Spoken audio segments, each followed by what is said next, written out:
Kia ora, talofa, namaste, haere and welcome to the Niche Cache, where we go deep into Aotearoa sporting matters, and we have plenty of Kiwi sports stuff to discuss, but we also dabble in a bit of musical joy, and we do have a couple of music things on our website as well, and we also share a banger every dispatch in our newsletter. So make sure you sign up to our newsletter via Substack, thenichecache.substack.com. But there's a area of music that I just wanted to discuss because one of my latest projects that I've debriefed in the monthly album reviews is Casual Healing and their project Ahi. And I love a bit of Casual Healing, bit of reggae, soul, Aotearoa tunes, and there was an appearance by the one and only Hongi Slicker, otherwise known as Troy Kingi. And I've also been aware of a couple of Marlon Williams tunes floating around from his latest project. I don't have the name right here, but he's released an album that's in full te reo, goes hard as all Kiwi music does. And this is an area of Kiwi music and Kiwi creativity that you know well. You've been big on the Marlon Williams, the Troy Kingi buzz as well. And I am curious because I don't really feel like those artists are viewed in the light that they deserve. Like they are legends of Aotearoa music right now. And they're doing some crazy shit. We've referenced the Troy Kingi 10 projects of 10 different genres before. But I mean, forget about Lorde, who appears on the Marlon Williams album. So I don't want to disrespect Lorde. She's obviously representing Aotearoa on the global stage, but the Marlon Williams tunes are all bangers. The Troy Kingi tunes are all bangers. And now they're like the Hongi Slickers making a few appearances around. Also on that Casual Healing project, there's a lady by the name of Ma who does a bit of a rap thing, which is she's excellent as well. I'm curious because you've been on that Marlon Williams, Troy Kingi buzz for a long time. Like, who are the other artists for myself, for the listener to learn about in that zone of Kiwi music, which, if we're being honest, it's the best zone of Kiwi music right now. And it's something that I need to learn about. I think it's something that we all need to learn about. And it's something you've been big on for a couple of years. Yeah, the Marlon Williams album is called Te Whare Te Weka Weka, which I believe translates to like the messy house or something along those lines. So I don't know what the theme he was going for there is, cleaning the house, I don't know, whatever, but I'm sure it's something that means something very it seemed like a deeply personal album in general. It was something where he was trying to, connect to an aspect of his culture and he had to like it must be really hard to write good songs, full stop. To write good songs in a second language. I don't even know how anyone does that. Like, how can you be that talented? I know he had some help with like the I don't know, the grammar of it all.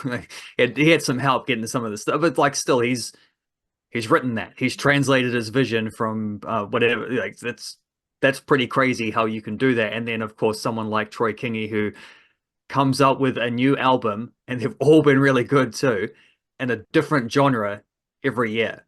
And it's not like just going from it's just a few of them maybe have a little bit of crossover, but when you look at the whole project in its entirety, and he's what, like 7 years into that now at this point. I guess this year we get the eighth one. There's huge scope between the different styles that he's not just attacked, but kind of mastered, So yeah, that's definitely been an angle I've tried to keep up with over the years and always been impressed with just how like the creative vision and ambition of those two guys in particular. But you want some other recommendations? I did crack my brain a little bit and scroll through my um artist lists on the old iPhone there. So um I would say there's a couple albums by by a woman who goes by Ernie Bell, which is very good. Like she sort of crosses over, I think, a bit of the Marlon Williams kind of like that vaguely spooky tone that he can get at sometimes. I think she's very good at hitting on similar things to there. Obviously, Aldous Harding is someone who's been affiliated with Marlon Williams since way back, and the sort of folksier, rockier kind of angle. Definitely there. I would Delaney Davidson as well for the same reason on a little bit more of a countryside. He made a couple of albums with Marlon Williams very very early in Marlon's career. On the sort of Moldy crooner aspect that we've seen a bit more from Marlon Williams in the last couple of records, I would say there's a emerging fella called Hemi Hemingway. I'd chuck him on that list. I thought long and hard about trying to come up with comparisons for Troy Kingi though, and that was really difficult because he's just impossible to nail down because he does a different thing every year. But the closest I could come to was there was an album about 4 years ago called, I think it's called Bad Medicine, something like that, by an artist called Mara TK, Mara, and then actual just like TK, which is so good. Like that was amazing. That's almost like Troy Kingi crossed with a bit of like Frank Ocean or something like that. It's sort of very soulful, very maybe D'Angelo would be a better suggestion. I don't know, but yeah, very vaguely psychedelic as well. Really cool thing there, which I can't remember if Troy Kingi guests on that album at all, but I expect those two have certainly crossed over a fair bit, musically speaking over the years. So yeah, that's the best I could come up with. A few recommendations for the people there. Hopefully something clicks. Marlon Williams did have Lord singing in Tadeo very nicely. So whatever. He did. He was full of praise for her as well. She's got like the diction down and everything. And Aldous Harding. I haven't seen much from her lately. Is she just chilling, letting the art speak for itself from previous years? Potentially. I think we might be due a new album soon because I think it's been a few years since the last time we heard from her. So yeah, hopefully there's something in the can and we get that sooner rather than later. Because yeah, you're right. I haven't heard from her for a while either. There are, of course, like Tom Scott does fantastic music, pops up with a new Definitely. project every so often. But my favorite Kiwi artist, I think, full stop. Like, obviously, we've got the Shapeshifters, the Fat Freddy Drops, the Catchifiers, all those kind of modern legends of Kiwi music. But the one Kiwi artist I always love to listen to is Christoph El Truento, the dubs, the jazz, whatever it is. It's just beautiful music, and I'm always playing the dubs from The Neighborhood, which I think was released late last year, maybe last year sometime, but that goes hard. Or it's a year ago. Dubs from The Neighborhood, Christoph El Truento. That is an absolute banger.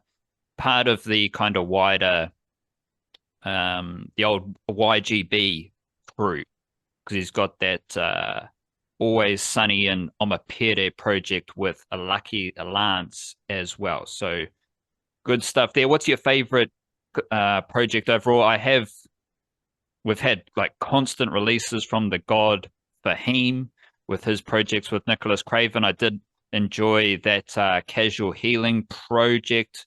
What's some other musical projects that are top of mind for you as we do get back into a musical groove? Um, Let me think about that for a second. There was a Rose City Band album that they've done about 4 or 5 now at this point, and they're pretty similar. All those albums, they sound the same, but I just love that sound. So if you want to keep doing the same trick over and over, it's not what Troy Kingi would do, but I'm still happy with it if it's a good trick. What else have I liked from some of these new ones? It was an album by a British crew called X Void that was very good. The Third Mind had a live album that ripped, as of course it would. Unknown Mortal Orchestra as well, another one of my favorite Kiwi acts, although I think there might only be one New Zealander actually in the group, but it's the main man, Ruben Nielsen, so close enough. He's been based overseas for a while, but I know Model Orchestra have this little. This is only the second one, and the first one was about 5 or 6 years ago that they did it. But it's a sort of vaguely ongoing project that they have where they just go to a different city and get the band together, get a few local musicians as well, or a few guests, and they just jam out, record everything, take the best bits from the jams, chuck them up as an album. So they did one in Hanoi in I think 2019, which was a bit more of like Nielsen just shredding on his guitar. Now they've done one in Bogota in Colombia, where it's much groovier, like much more about just settling in a groove and sticking there for a while and just staying with it, getting the whole band in motion, and it's very cool. It's another side to that band which I don't know. I like hearing those sort of extended instrumental sides of things where it's just like let the music speak, get into it's not jazz music, but it's like a jazz mindset. So I have been listening to that a lot as well.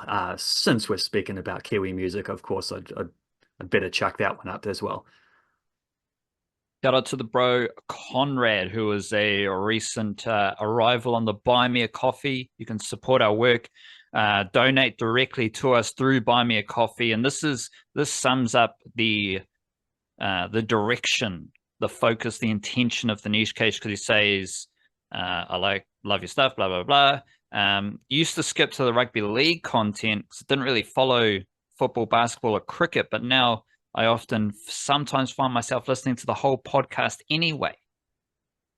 And that hits the spot with the niche case because like I've had to learn a lot more about football and basketball to keep the high level insights going. You've had to learn a lot more about rugby league and cricket to keep those going as well. But I think then like for anyone new, anyone like curious about what we're trying to do, it's a bit like watch a lot of like barbecue videos on the old YouTube, get a little bit of the restaurant game going as well. And it's one of these like diners in America where you got a lot on the menu, but it's all top notch. So like they're all using the finest ingredients, but it's like if you think of an American diner, you think, oh, that food sucks, that food's shit, it's budget, it's just terrible. But they use high quality ingredients, and there's a lot of like bases covered, and we do cover a lot of bases. We do focus on our big four as well, but it's like everything is just we try to be high quality artisan Kiwi sports coverage, and that's what we're here to do. So if you do enjoy the work, you can donate directly on Buy Me a Coffee, and we will be eternally grateful. Probably send you a mana wave full of karma boost your way as well. And one of the things I have been trying to learn about is the old basketball scene, and we did have the expected demise of the Indian Panthers. Who could have seen it coming, eh? Who could have possibly seen it coming? They were suspended, but there is a break in the NBL to accommodate for this epic 3-game series between the Tall Blacks and the Tall Ferns. Another little goofy thing there is just like the lack of coverage around the Tall Blacks and the Tall Ferns playing against Australia 3 games, and not necessarily from the other media outlets, but also like New Zealand basketball, which is a bit weird. Like they do have some Instagram stuff popping off, but they didn't even have a thing on their website about the squad. Like that would have been nice to know. Yeah, well, that's where I went. I went to the website. There's nothing there on the website. I went to their Twitter. Their Twitter doesn't work from 2024, but they do have the IG popping off for anyone who likes a bit of social media. You probably shouldn't, because you should probably get outside and do some nature things around the beautiful lands of Aotearoa. But you did write about the timeline of the Indian Panthers in our newsletter last Friday, which you can go have a read. Pretty in-depth, pretty comprehensive, as we do here at the Niche Cache. And there are a couple of gems that to me don't reflect, like it's okay to have the Indian Panthers come in, shit the bed, and go away. Like that's okay. We all make mistakes, bad things happen, all good, you live, you learn, you try again, have a crack another day. But when I'm checking around the tall blacks and the tall ferns. I'm looking for information. I'm like, what are you doing? And then you kind of, what I'm ultimately thinking about is that, like the football fern stuff with the New Zealand football, I think the basketball stuff can be so much better to actually align with the strength of basketball in New Zealand. Like the NBL sums it up nicely for me because the NBL is a great competition.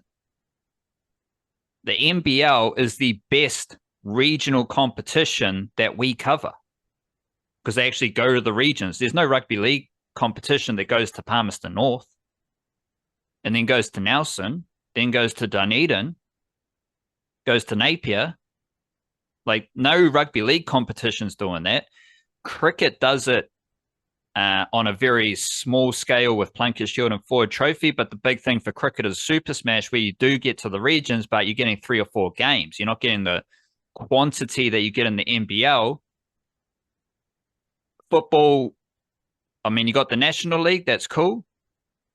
But it's dominated by teams from Wellington, Christchurch, and Auckland. You know, the last year I think Napier were the only men's team that qualified from outside those 3 main cities, and the women's competition has the Fed teams, but not for much longer. So it's just like the Southern, and although the way it's going down south, it's the Otago teams that are actually dominating the South Island League at the moment, but it's a whole other story. But yes, that football is the same. It's like it's dominated by the 3 main cities, and you don't get a lot of games outside of there in the National League.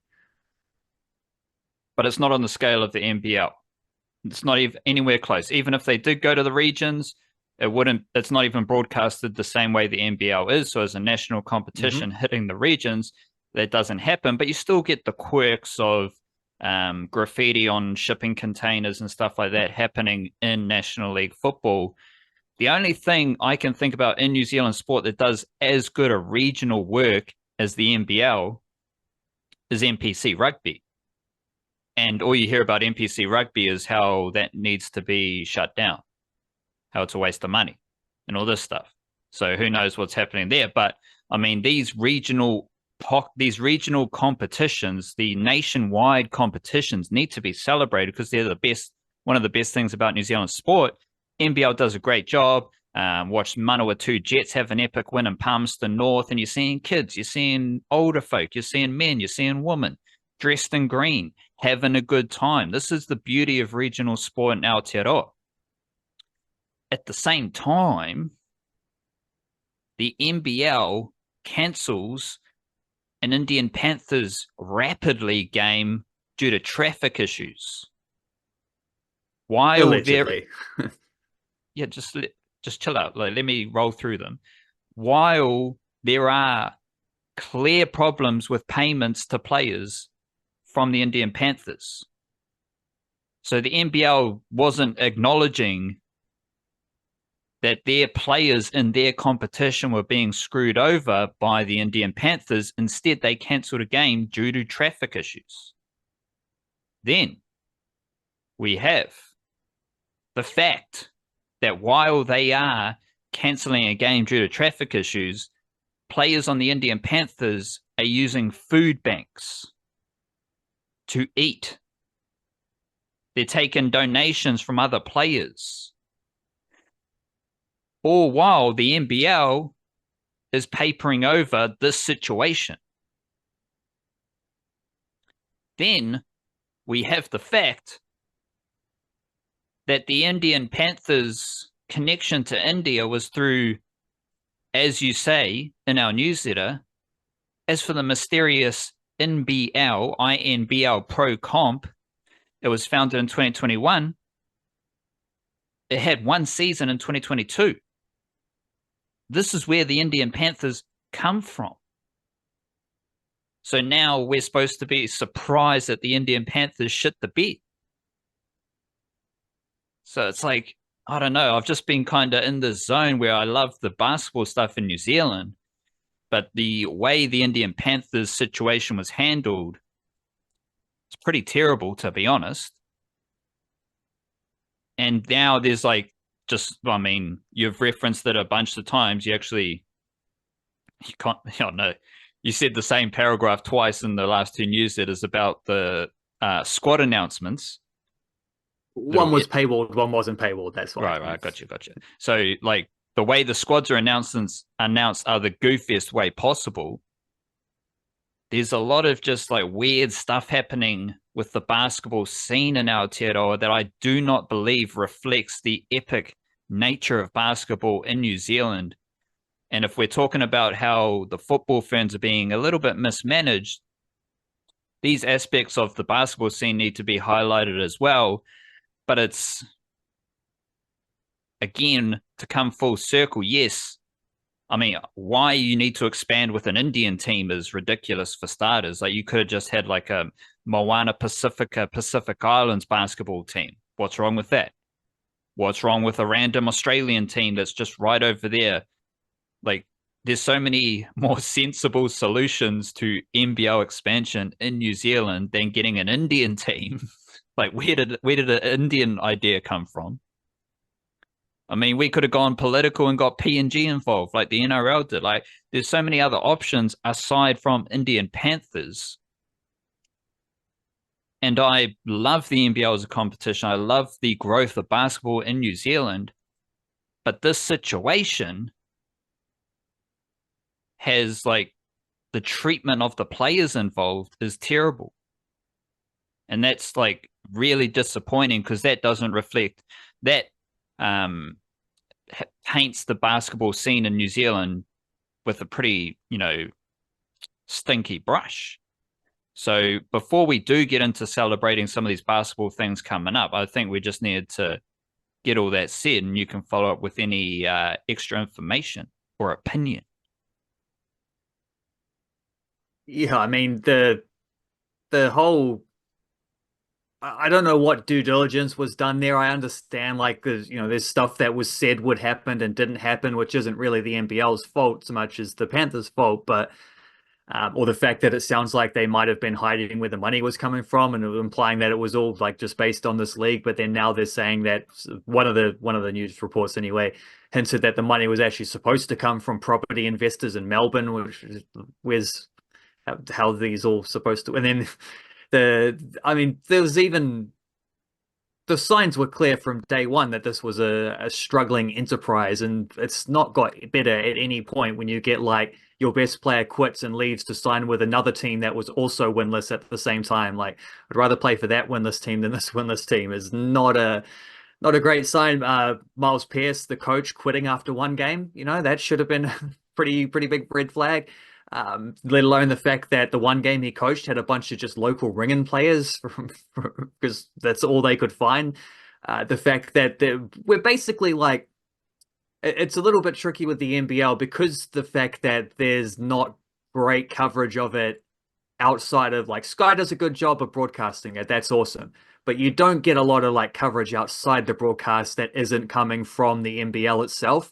So the NBL does do a good job of hyping its own product up and putting that stuff out there, getting highlights packages on YouTube and clips on social media and various different types of. Sometimes they're a little bit weird. The concepts of their. I don't know if you've been through the NBL website and read like the articles that they'll write, previewing and reviewing and stuff like that. And they'll there's one of them that's in the format of like they only say their things in the form of a question or little gimmicks like that, but it's all good. It's good stuff and there's good information there and there's good analysis there to be had.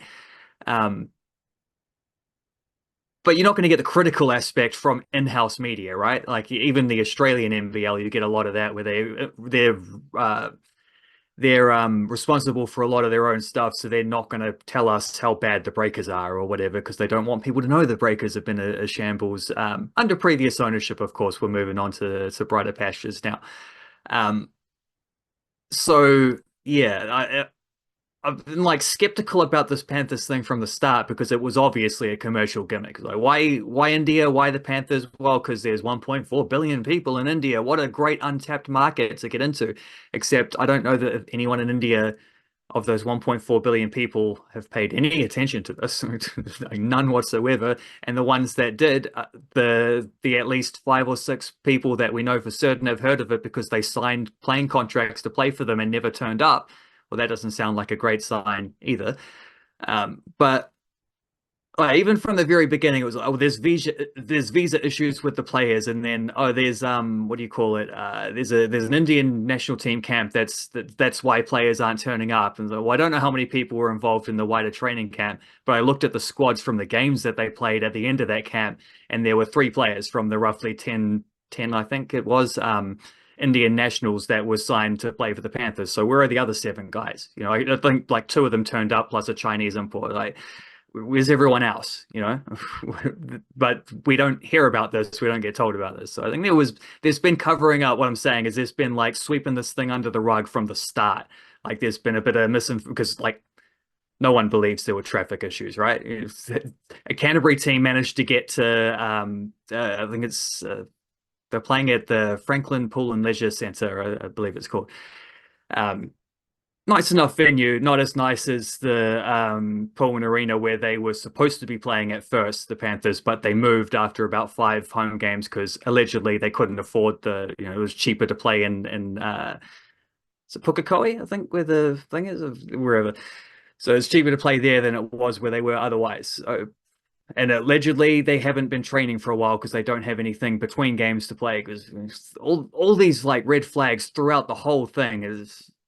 And I think, there's no way that a team based in Auckland, by the way, had traffic issues to get to the game, but a team from Canterbury was able to get there. Like, that's not the truth. And there's been a lot of those things where it's like the truth's been massaged a little bit, probably in the hope that the Panthers would, sort their shit out. But clearly that hasn't happened. So it's been a bit of a shambles, and hopefully we don't have to hear of them again because hopefully they don't give them the opportunity to pay some bills and then make some more mistakes moving forward. Like they've done more than enough to just cut ties and say that's enough of that. We'll learn some lessons, but this one didn't work, and we're just gonna, I don't know, give everyone else default wins that was supposed to play the Panthers. They've lost every game by double digits as well, including multiple games by more than 30 points. So it's not like they're adding anything competitive to the league either. The issue for me is not the Indian Panthers. I don't care about the Indian Panthers at all. The issue is with the NBL, whatever idea it was to bring in the Indian Panthers, whatever due diligence they didn't do to actually go and find and do some research about the mechanisms behind the team, and then all the little niggly stuff that you've talked about that covered up the issues that were going on behind the scenes.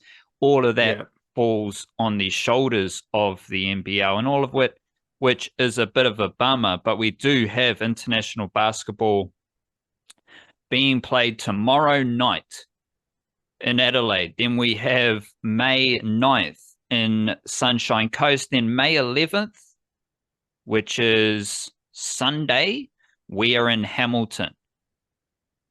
Unfortunately, I think both teams may be down 2-0 in the series because they are playing Australia, and Australia is really good at basketball. It's like the reality of the situation is that Australia will probably win this series, and they'll probably be 2 up before we get to Hamilton. But we do have a couple of two squads, Tall Fern squad and a Tall Black squad. I do not know much about the Tall Fern squad. The only player that really rings a bell for me is Penina Davidson, who is not selected. And then we go into the Tall Blacks, and they'll probably lose, as I'm saying, but it's a very fun squad for the Tall Blacks with the youngsters involved. We've got the one and only Jackson Ball. We have Julius Halaifanua coming out of college basketball. We got Oscar Goodman, who I imagine is coming out of college basketball as well. We got Flynn Cameron. They got the Isaac brothers. And then you've got a lot of like just really high quality Tall Blacks, Taylor Britt, Shea Illy, Corey Webster, those type of characters as well. Break down some key points in these squads for folks to learn about. Again, I don't think we need to like preview the series, how they're going to play, the context around the teams, because they will probably lose to Australia. But I'm curious, especially the Tall Blacks. I'm curious about the youngsters, and then I'm just curious about anything with the Tall Ferns squad. Yeah, definitely no tactical insights about this because how could you win his, like, especially with that tall fin squad, as I'll get to in a second, exactly why there's no possible way of predicting what's going on there. Both of these squads definitely have an eye towards the future. Like I've mentioned many times about how the Tall Blacks, because it bears repeating because it's a very cool thing that the Tall Blacks do, is they like to bring an extra guy along with their squad or use the last man on the roster to give an opportunity to, a younger emerging player. Well, guys who have gotten those opportunities in the last year or two include Jackson Ball, Julius Halafanoa, Oscar Goodman, Tama Isaac. They're all picked at once here. Then that alone gives you an indication of what type of angle they're going for with this squad, where it is entirely domestic based or college players who obviously in the college off season now because whatever the March Madness thingy majiggy that's done. I don't think Goodman and Halafanoa have gone over there, but I think Halafanoa's actual like first eligible season starts next season, and Goodman I think could have had, or it might be the other way around. One of them could have started, played half a season, but didn't. Sort of waited on, redshirted, and will play. So both of them, their first season of eligibility will be next season. I think that's when Jackson Ball goes over too. And actually, Tama Isaac's just signed on to, or pledged his allegiance, whatever you call it, committed. He's committed to a college over there. Didn't check which one. No, doesn't really matter because they all sound the same to me. But yeah, it gives you a little bit of an indication there as well of just the youth of this team. But it's youth that's been mixed in with serious veterans like Corey Webster, like Ruben Tarangi, like probably you'd say Taylor Britt and Toy Smith Milner fall into that category now as well, and then emerging Australian League level players like Carlin Davison. Flynn Cameron's a step above that. He's just signed his first big contract after his initial rookie stint with Melbourne United. Walter Brown maybe is in that category too. He's sort of somewhere in between those two aspects. But yeah, like it's an interesting squad. And most of these guys have been playing New Zealand NBL at the moment. O'Shealy's there as well in that veteran status too. So good team. It'll lose to Australia, but they'll be competitive, and they got a few, like they'll have a good veteran starting five out of that with a lot of youth on the bench, and it'll be quite fun to see how some of those players interact. And there will definitely there's enough of the regulars who would be in a top strength squad to have a semblance of a top strength squad, but definitely with all that depth being like young guys who are aimed towards the future. And of course, Judd Flavel's picked a lot of Canterbury Rams affiliates in there, but that's how it should be because they've been the best team domestically for the last 2 years, and they're still the best team this year as well. They're top of the table at the midway point, so that's they should be supplying the most Tall Blacks. As for the Tall Ferns, this will be the first squad with Nat Hurst, an Australian coach who was the interim, but now she's been appointed on a permanent basis. This will be her first gig on that permanent basis coming up against Australia. And they've picked a bigger squad. They've got I think 14 players there, whereas the Tall Blacks have got 12. And that squad is extremely youthful. You mentioned no Penina Davidson, obviously no Charlize Ledger-Walker, who's still working her way back from ACL injury. No, Talia Tupaya or Stella Beck or a lot of those more experienced players. They are, because the men's NBL season is ongoing at the moment. The women's is not. That happens later in the year, so that's off season. That might be a factor as well. What you got instead is there's a couple of more familiar names, like Ezra McGoldrick is there, McKenna Dale is there. They've both pretty much established themselves as first choice players. McGoldrick's probably pushing towards starting five status for the Tall Ferns. But a lot of debutantes too. Like I think there's 6 debutantes out of 14 players, and then some of the ones who aren't debutantes, like Payless Hokianga or Bailey Flavel, for example, are amongst the youngest in the team because they just happen to have debuted on a previous tour, but are also extremely young. So it's a massively raw team.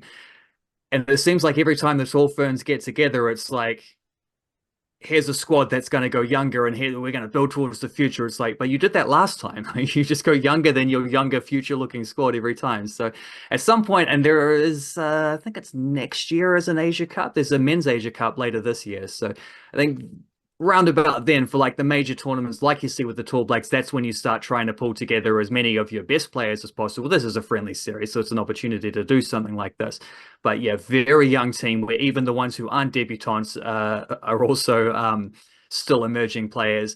But there are a few of them, like, Tegan Graham is there, Emmy Shearer as well. There's a couple of those, like Haley Smiler also, where like they haven't played for the national team, but they've just finished up their college careers, so it's not like they're 16, 17-year-olds getting the opportunity. There's 21, 22, 23-year-olds who have been through multiple years of college ball, often playing games in national tournaments, and it's just that they happen to now be more available for the national team, and here's a chance to bring them in. So it'll be, with the Tall Ferns, new coach, very raw, new looking squad, a bit more of an opportunity maybe just to learn some players and get an idea of who some of these guys are, some of these girls are. Ahead of what I expect, quite a few of them will then pop up in the Tauihi League later in the year as well, so that'll be handy to get a little bit of an introduction there.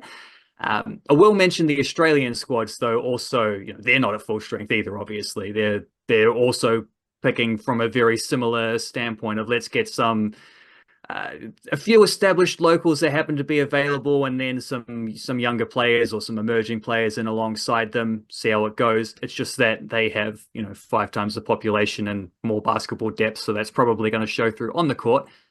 But it will be fun to see how that Tall Ferns side go. And I think maybe the Tall Blacks, don't know if they'll be more competitive than the Tall Ferns. I don't know if they'll be challenging for results in this series, but they have the capability. There's enough guys in there that can put up some points and keep things challenging for the Aussies. So we'll see how it goes. Unfortunately, Steven Adams was bundled out of the NBA playoffs, but not after finishing on a high as an individual. Maybe not in the final game where the Warriors did work around Steven Adams, but given that Steven Adams had his whole season managed to injury, like I'm going back earlier in the season, he's playing every second game. He's playing less than 20 minutes in every single game until we get like to the 3/4 stage of the season. Then he finishes the season with 26 minutes, 17 minutes, 31 minutes, and 25 minutes. I think overall, this was an incredible season for Steven Adams, and it sets up a fascinating couple of months for him moving forward. Definitely not the way I was hoping that Steven Adams season would finish, especially after, like, I don't know, yeah, it must always sting to lose in Game 7, but when you fight back from 3-1 down as well, you're sort of left with wondering a little bit of like, could you have done a little bit more at the start of the series, which obviously they could have, but it's one of those things where like the what do you call it? I don't know, the reputation this Houston Rockets team has is of being a very young team, and we sort of debunked that a little bit. They are one of the youngest teams in the NBA, but when we talked about this a couple of weeks ago, we sort of pointed out like, yeah, but the youngest team in the playoffs this season is the Oklahoma City Thunder, who look like they also might be the best team in the playoffs. So the youth doesn't have to mean struggling in the playoffs, but there was definitely, when you're up against the Golden State Warriors and Steph Curry and Draymond Green and even Jimmy Butler, whose playoff expertise hasn't come with the Warriors up until this season, but certainly he's had some great runs himself in the past. Like, it's pretty hard to overcome that, especially when you get into those Game 7 emotions and which team started better, right? It was the Golden State Warriors took a lead and pretty much held that lead throughout. Although it wasn't, Steph Curry barely scored. I don't even know if he scored at all in the first half. He ended up with 20 plus points. Jimmy Butler ended up with 20 plus points. Both of them brilliant in the second half there, as Houston were trying to come back, and Golden State just kept, every time they got close, they nudged again with a little run themselves. It was Buddy Hield at the start, who went absolutely nuts. He scored 33 points, shot 9 of 11 from 3-point range. It's pretty hard to beat that in general.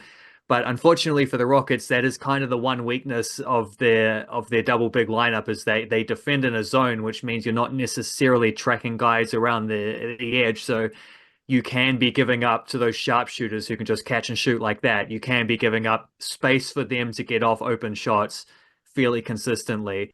And I think that's what happened is that Buddy Hield was making those shots in this game, and it dug the Rockets into a bit of a hole where they had to score to keep up with the Warriors. They couldn't just rely on being the couldn't just rely on like defensive starts leading into offense themselves through transition hoops and whatever. Like they actually had to play some structured half court offense, and unfortunately, that's their Achilles heel. That's the thing they suck at the most is they don't really have an organizing point guard or a style of play that works from that manner. Like they've been a middling at best offensive team through the season. It's defensively that they're so good, and also their ability to score in certain spots, which lately one of those has been that the Adams plus Sengun lineup. But for the first time, it took 7 games for Steve Kerr to come up with something that worked against it, and even then there was a bit of luck just having Hield making those shots rather than missing those shots. But yeah, unfortunately, it was I won't say one trick pony stuff from the Houston Rockets, but yeah, maybe they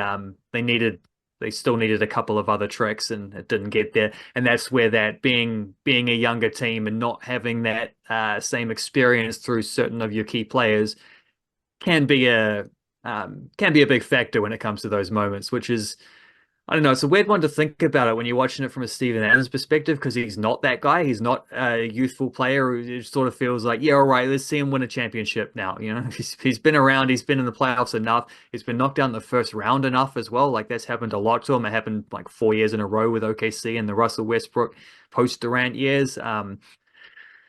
But yeah, would have been nice. They were good enough to win that, but they didn't. That's how it goes when you get close series. Is someone's going to win and someone's going to lose. But the good thing about that series on the whole, because Game 7 wasn't great for Adams, he was all right, but it was the first time he had a negative plus minus in the entire series, and it was just as I say, the double big stuff didn't work nearly as well. And Golden State they played good basketball. They played good physical basketball, and they matched it as best they could, and then made some shots. That can win you a game, and the playoffs are doing that kind of stuff. But yeah, I mean, from the whole, taking the whole thing into context, and especially after Game 6, where Adams was so good and he scored 17 points, and they kept hacking him.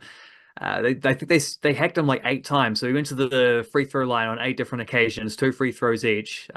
Can't remember any and one, so I think that was what it was. Made 9 of 16, which is a little bit above his average.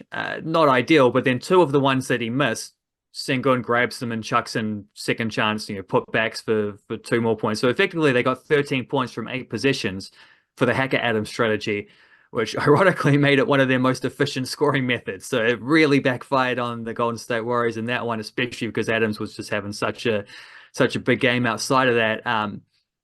And yeah, he got to do the post-game media stuff after that. He got to say some funny stuff in the press conference, but most of all, it meant like when he checks in Game 7 in Houston, massive cheers when he turns in off the bench for the first time. That was awesome.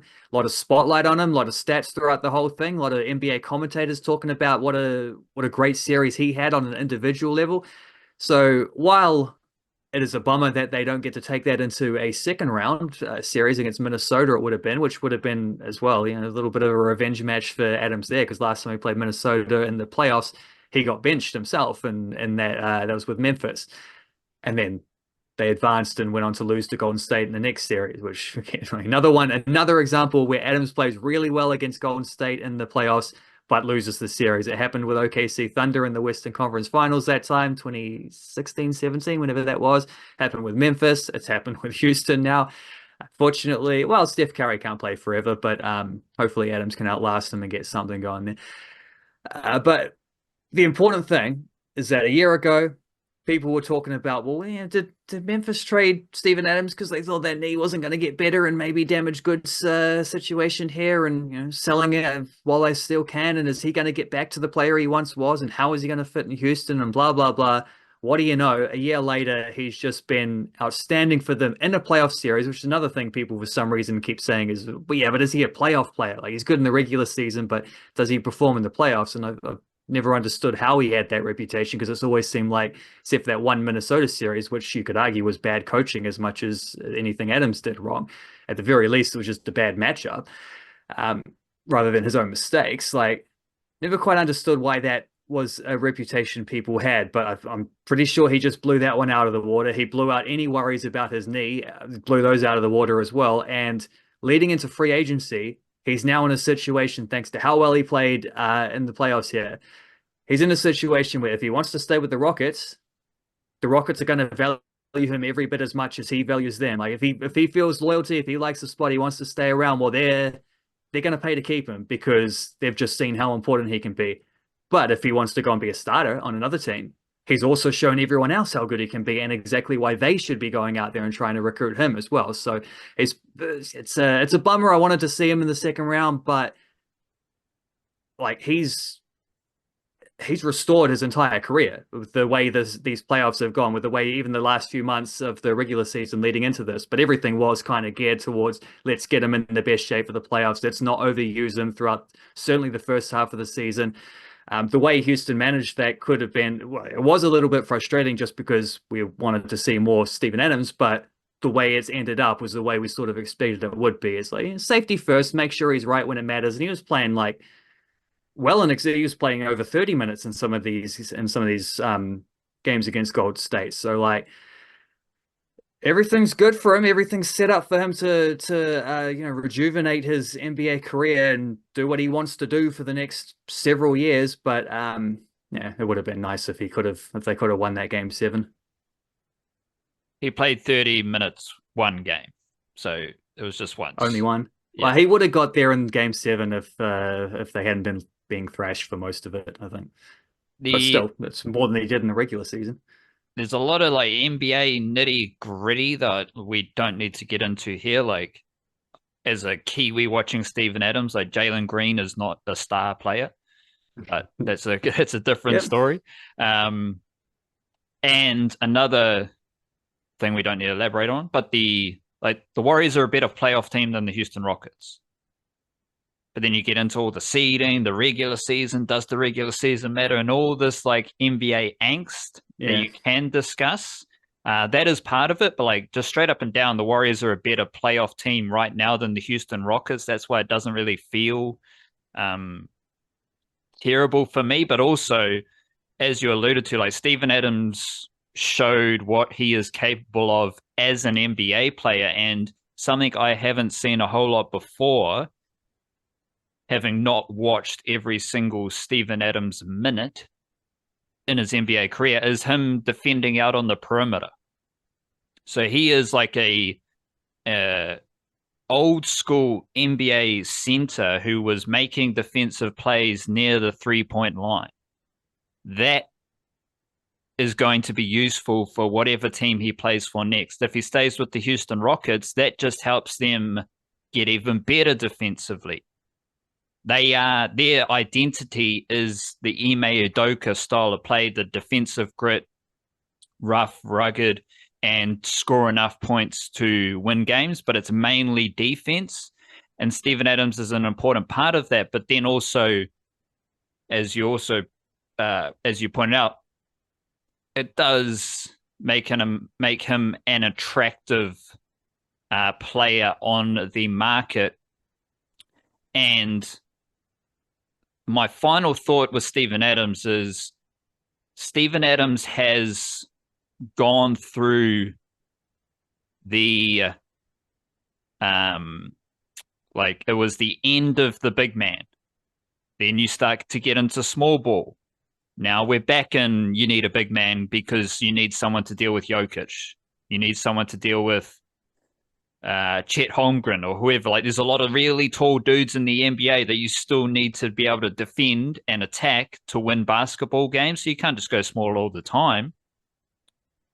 Steven Adams has had a very, very solid, good NBA career in 3 different phases. To me, that is incredible. yes, there are weaknesses. Yes, there are strengths to his game. You can poke holes in this and that. But Steven Adams has experienced it all. He's adapted to how the NBA is played, and he's still making a lot of money doing so. And in the final stint of that period of his career to this moment, I feel like he's added something else where he is quick and nimble and smart enough, crafty enough to make defensive plays out on the 3-point line, if not up near halfway, which he did earlier in the series against Steph Curry. So he continues to impress me. And obviously, if you get a lot more Steven Adams coverage, then you get a lot more people realizing like how awesome Aotearoa is as a country.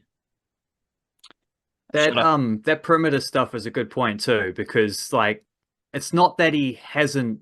Like, every basketball is going to find themselves many times where you have to defend on the perimeter. That's just, you know, in a sport where switching your defender is such a common strategy, especially if you're a big man who gets caught in pick and rolls and stuff. I swear that used to be the thing. It was like that's what teams tried to do, was get Steven Adams on the edge, pick and roll, swap your man, so that, you know, Steph Curry or whoever is running at Steven Adams. Steph Curry could barely score past Steven Adams in this series, and he was challenging shots on the edge too. I think he will. I assume this is true because he says it, but I'll frame it as this is what he would say if you asked him. I can guarantee it because it's what he said at other points of his career about the same thing. Is that a lot of that is like structure. It's not so much is he more nimble, is he more athletic, because he's coming off 2 years out with a knee injury. Maybe he is, like maybe he's just built up his muscle in that time off, so where he has added some agility, but it's also knowing that he only has to cover this little bit because this guy's going to come if the guy goes back this angle, that's someone else's job, you know, this is his area or whatever. Like knowing exactly what his role is down to a sort of pinpoint degree. But it wasn't just scheme stuff is the thing that I was noticing, because I saw a lot of that, like him challenging 3-point shooters on the edge, getting his hand up in their face and really making it hard for them, like closing out, which are maybe efforts that big men don't always do or don't always even necessarily see the need for.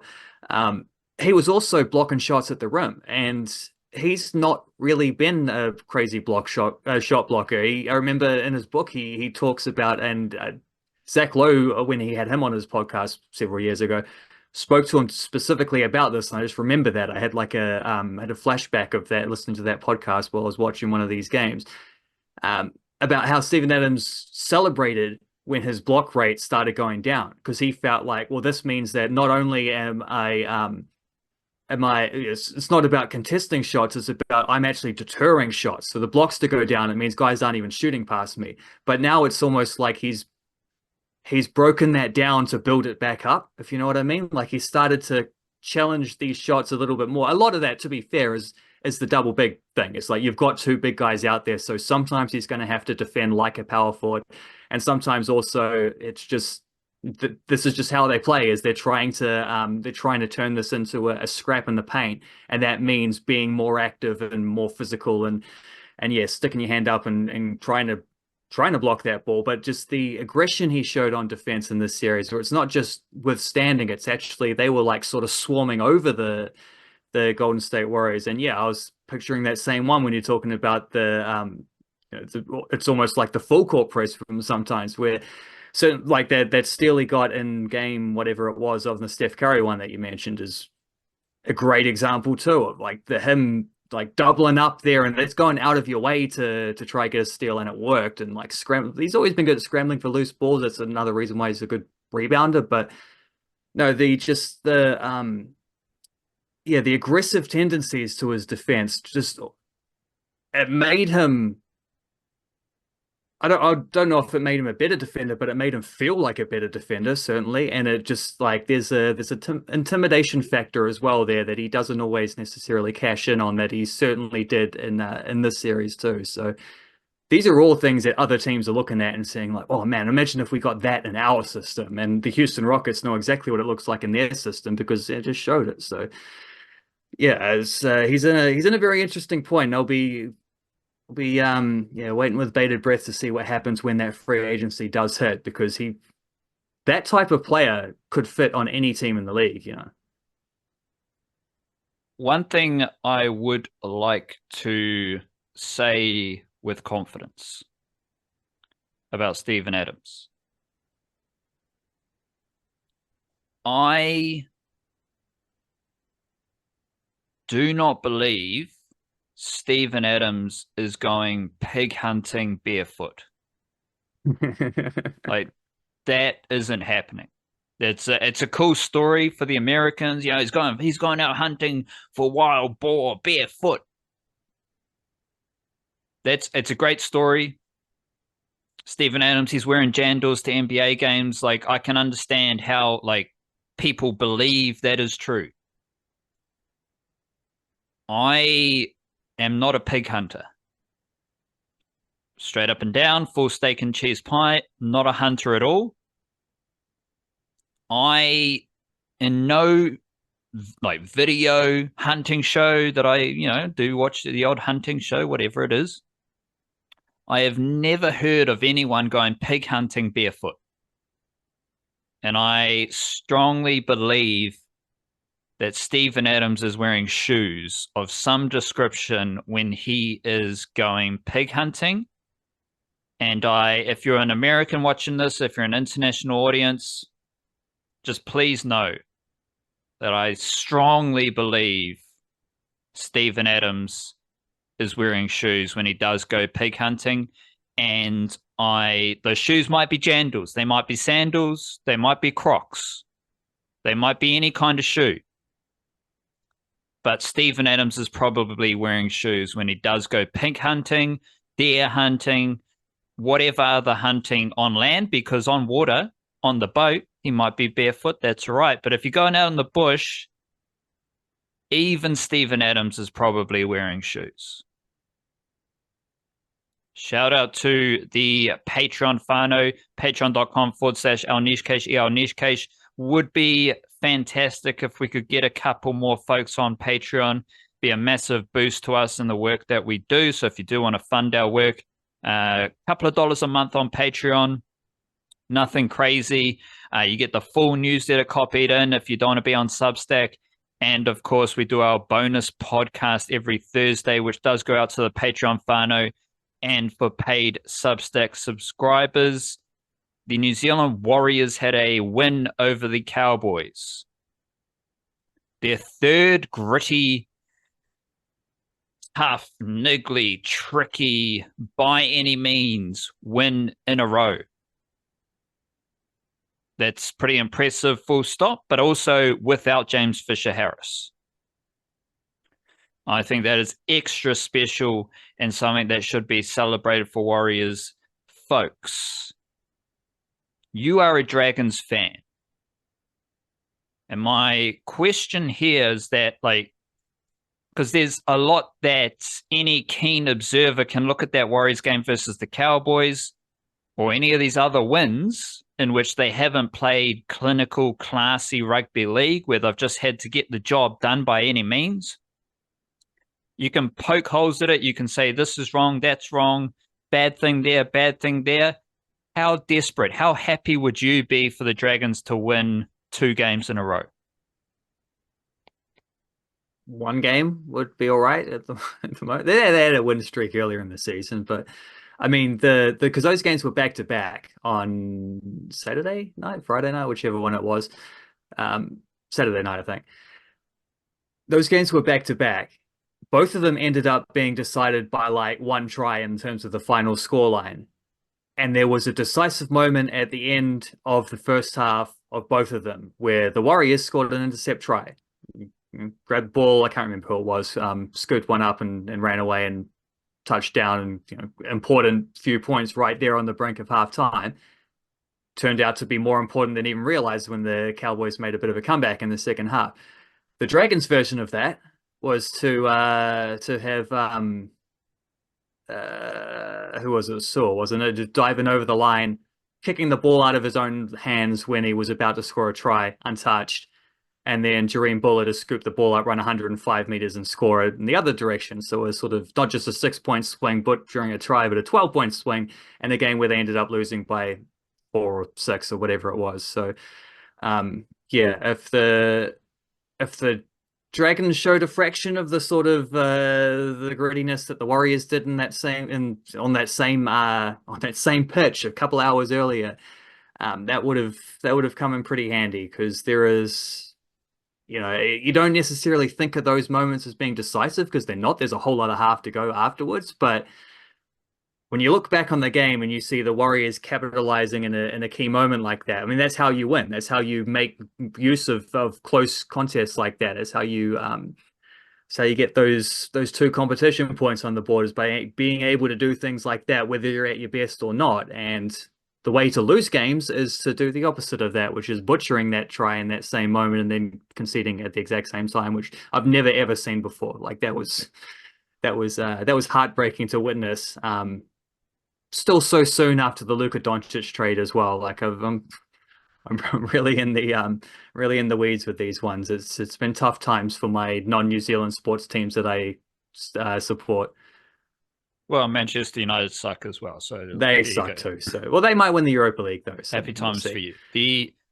So the Warriors, these aren't perfect wins, but they're wins. And they are wins that the Dragons and other NRL teams are not getting. And if we keep this comparison going with the Dragons, the Warriors are the top 4 team, 2023, 2025. Dragons would love to be a top 8 team in 2 out of those 3 seasons as well. Dragons would probably also love to have a top 4 New South Wales Cup team 3 years in a row. And they might also want to be back-to-back Harold Matthews Cup champions in their first 2 seasons. More on that in a jiffy. The Warriors against the Cowboys, it was an interesting game. And actually, we do have Warriors versus Dragons coming up this weekend, so don't want to talk too much shit because didn't even realize that might not look too flash next weekend, but we'll see because the Warriors might win. The Cowboys are like a classic score points, can't defend team. And we heard it throughout the commentary of the game. Oh, don't count out the Cowboys. Oh, they got a lot of points in. I'll come back. At no stage in that game did I feel like the Cowboys could stop the Warriors. And to use basketball language, who got the stop won that game. The Warriors didn't stop the Cowboys for most of the second half after Rocco Berry left the field, but they did make the stops in the final 5 to 10 minutes to get the win. And it's like, well, the Warriors didn't go down the Cowboys' end of the field in the second half to challenge the Cowboys' defense. And that's the difference between those two teams because, I mean, I won't touch on the Australian bias, but that's all right. The Cowboys don't defend. The Warriors do defend. The Warriors won that game. And if you, like, that seems kind of crazy because the Warriors still conceded 26 points or whatever it was. But that shows you how good the Cowboys are in attack, in a shootout. And there were a few mishaps like Taintua Picky coughing up the ball right into Jeremiah Nanai and so on. But the Warriors lost Rocco Berry during the game. They lost Ali Leotawa just before the game. And they were still able to make enough stops with a makeshift defense to get the win. It's not like the Warriors had their top 17 settled edges, cohesion, combinations, and chemistry in those defensive edges to play their best defensive footy. No, they had to adapt mid-game. And that's also a trend we've seen throughout the season. Because there's been a lot of injuries and head knocks and stuff mid-game, but the Warriors just absorb it. And Kurt Capewell is a key factor because he usually goes to center, either side of the field. And then against the Cowboys, you started with Leka Halasima at right edge, Rocco Berry right centre, Taintua Piki right wing. Rocco Berry gets injured. So then we've got Maratini Akori right edge, Kurt Capel right centre, Taintua Piki on the wing with Leka Halasima going across to the left edge. Once again, Leka Halasima is playing both sides of the field, which is pretty useful if you can do that with ease. And Kurt Capel was playing edge forward and centre relatively comfortably as well. So it seems crazy for me to big up the Warriors' defense when they did concede 26 points, but I think late in that game, it was their defense that won them the game. And there's a bunch of factors, I think, to why they conceded those points, but that's all good. Obviously, Luke Metcalf had his moments, plural, because he did have a few moments. The line breaks, the tries, the tackle in the corner. The most important thing, I think, with Luke Metcalf is his kicking and how him and Chanel Harris-Tavita share the kicking equally. You've got sensible distribution of kicking. How about that for a sentence? Last season, it was all Sean Johnson, 500 kicking meters per game. Now we've got Metcalf and Chanel Harris-Tavita, 250 kicking meters, 300 kicking meters each. Chanel Harris-Tavita left foot, Luke Metcalf right foot. And I think that combination is pretty slick and gets the job done. And if we're looking at the top of the table, Bulldogs, who's their halfback? Toby Sexton. Raiders, who's their halfback? Jamal Fogarty. Warriors, who's their halfback? Luke Metcalf. None of those dudes are $1 million. None of those dudes are marquee headline halfback types, but they get the job done. But there's the obvious, Australians realizing that Aotearoa loves rugby league, that Aotearoa is really good at rugby league, and Kiwis love to watch rugby league, to support rugby league. They're learning about that, so that's okay. I'll be empathetic to the journey of Australians learning about that. On the one hand, it's okay, a lot of the commentators are halfbacks, so all they can talk about is the halfback. The key to this game is the halfback. It's okay, you're a halfback, so why don't you tell me something different? And I'm also, that's on the other hand, that is my perspective, where I was I can't come on here and just talk about Luke Metcalf, because then I'm just saying the same shit that Cooper Cronk's saying. The same shit that Matty Johns is saying. At least Sean Johnson directed it to Wade Egan, though. Yeah, fair play. Yes, Luke Metcalf's good. He's having a good season. He's not the best player right now. Best player for the Warriors is Aaron Clark.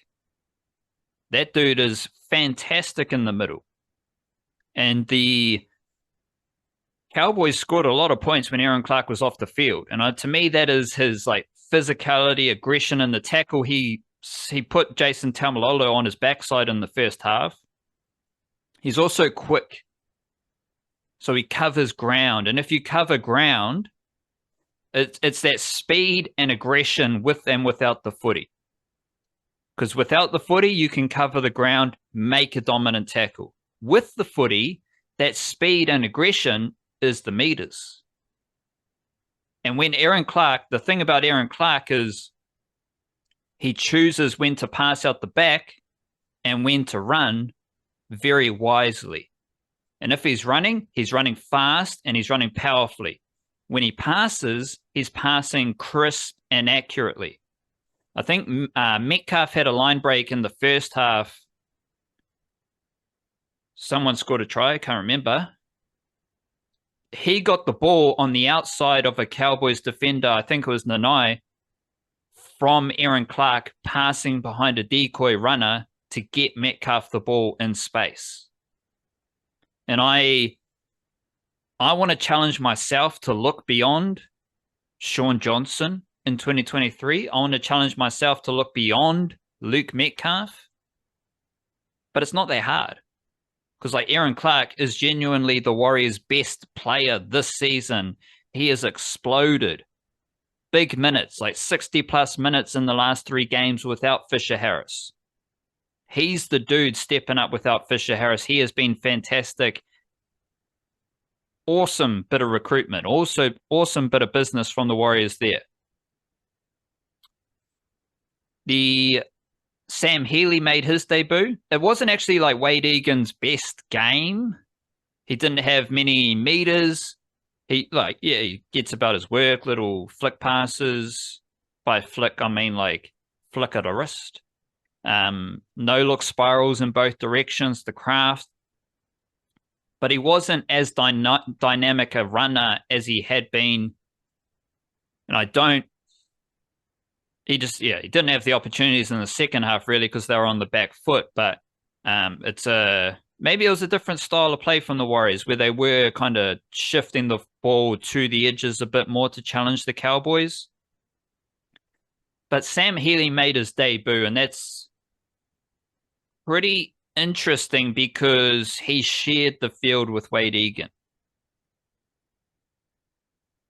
I think it was like 5 or 6 minutes where they shared the field. Sam Healy was playing as the lock, small forward, and Wade Egan was playing at hooker.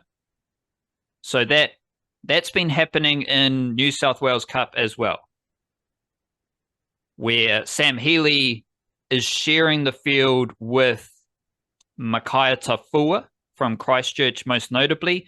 Freddie Lussick is a hooker, but this is where we get into the wider themes at the Warriors because that small forward position is a thread throughout the whole roster, throughout the whole system. Because Sam Healy and Wade Egan, Sam Healy got some minutes as a small forward alongside Aaron Clark in the NRL team. The New South Wales Cup team, sometimes they're playing with Sam Healy, Makai Tafua, Freddie Lussick, and Keilani going. If Sam Healy's playing NRL, then you got Freddie Lussick, Makai Tafua, and Keilani going. If we go down to under 21s, well, Makai Tafua is under 21s, and when he's playing under 21s, he's playing in the same team as Jacob Auloa, who is a hooker. So in the top 3 grades for the Warriors, they each have a small forward who is either just a small forward in general, Freddie Lussick, Keilani going, Aaron Clark, or they also play hooker, but they're playing as a small forward. Under 21s at lock, you've got Etuati Fuka, who's so small he was a rugby union halfback. Now he is a small forward in the Jersey Flegg team. That's the other thing about Aaron Clark. Keep saying it. As a junior, he was a halfback. He was a half. He debuted at hooker. Now he's got the physicality, but he still has the playmaking skills that he grew up with. I think off the top of my head, Aaron Clark was the player at Manureal High School. He was like a dominant schoolboy player at Manureal High School, playing in the halves before he started to rise up with the Warriors. So that small forward style is a common factor. And then you saw Sam Healy get into dummy half when Wade Egan left the field, and you saw the creativity that he has shown all season in New South Wales Cup. He is smooth. Like everything is just smooth. He's a taller hooker, like Wade Egan, and he just kind of glides, but he's fast. He showed his little kicking game as well. He had the confidence to put in a kick like that late in the game against the Cowboys. And if you get into the stats, Wade Egan, his average meters per game has had a massive boost this season from all of his previous NRL seasons. Sam Healy, his average meters per game has also had a massive boost in New South Wales Cup. So he had 2 seasons with Newtown Jets, which is the Sharks reserve grade team. And then when he joined the Warriors, he went up to, I think, 100 meters per game running meters. Not all of them are dummy half meters. Same with Wade Egan. But that's an obvious trend right there, right? Like your starting dummy half, Wade Egan, has exploded for running meters. Your reserve grade dummy half has also exploded for run meters. It's like my mind's just exploding with like what that means. Running meters. Run. If I can boil a couple seconds of like hundreds of thoughts in my mind to one insight, there's no Andrew Webster style, right? Like we've seen 3 different seasons of the Warriors playing 3 different styles, or not 3 different styles, but fluid styles. Getting the job done last season with second tier players, rolling out your perfect distribution footy in 2023. In the last 2 seasons, Wade Egan, he was 50 meters per game, 60 meters per game. Now he's getting close to 100 meters per game, if not higher. And you've also seen a massive increase for Sam Healy in New South Wales Cup. So for me, that tells me that under Andrew Webster, the Warriors just keep adapting. They keep adding different things to how they play their rugby league. And there isn't a Andrew Webster style of footy. The style thing is interesting because as you're saying that, I was thinking about like some of the, a pocket that I follow that we both follow quite closely recently with the Kiwi teams in the A-League there. And I was thinking, I don't know that I don't think there's really a Steve Corica style of play either, like in a footballing sense there. I don't know that there's things that Steve Corica is like, this is how this team needs to win their games. This is how they are going to score their goals. I think there are prerequisites that Steve Corica has. I think he expects every player out there to do their defensive work as much as their attacking work, no matter whether they're a striker or a centre back. I think he expects his in the same way, I think he expects all his players to challenge for loose balls and be competitive, like to get stuck into tackles and aerial challenges and stuff like that where they can. But I don't think he's picked a team, even though like there did seem to be a clear angle of like, let's get speedy wingers and that kind of thing, some skillful number 10 type slash number 9 type players in there as well. Like there's elements of that, but I don't think he's saying we're like this Auckland FC team is going to score their goals by getting overlaps from the fullbacks or by putting the wingers in behind or playing counterattacks or set pieces or whatever.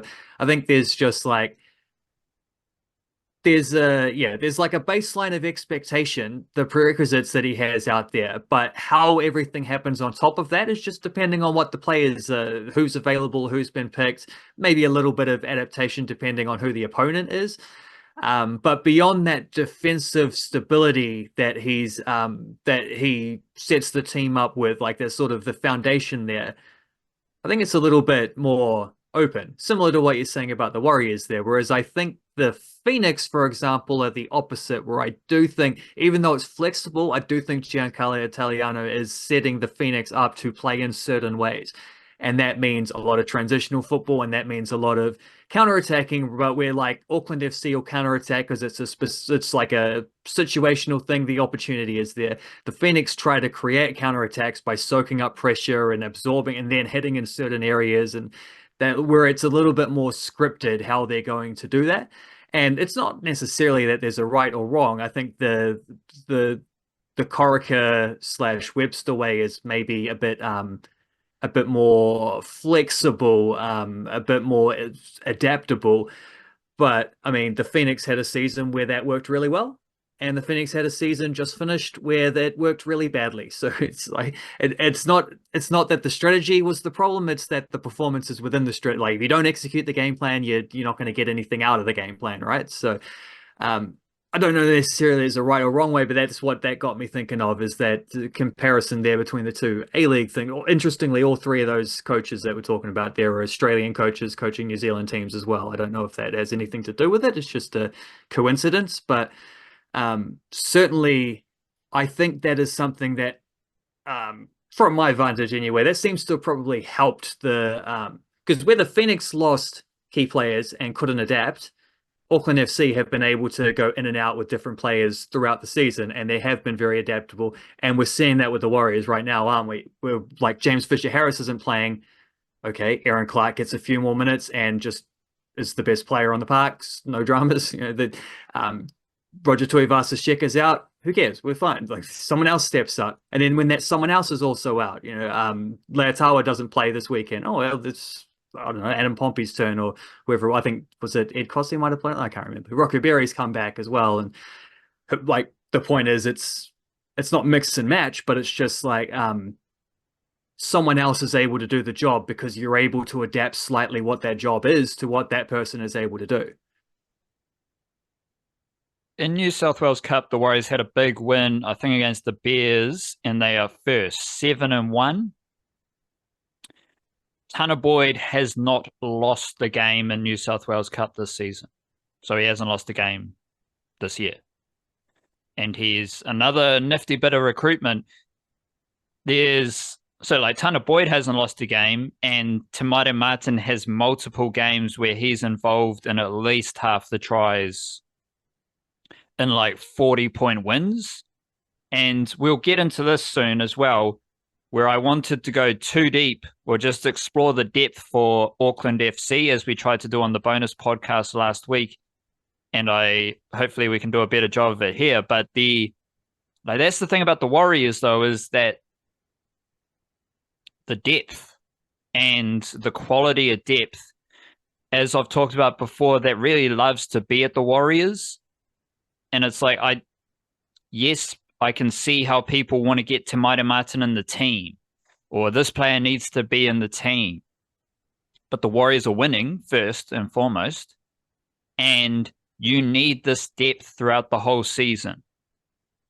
So it's like, it's really important to get the wins when your depth is being tested, when you're not playing your best.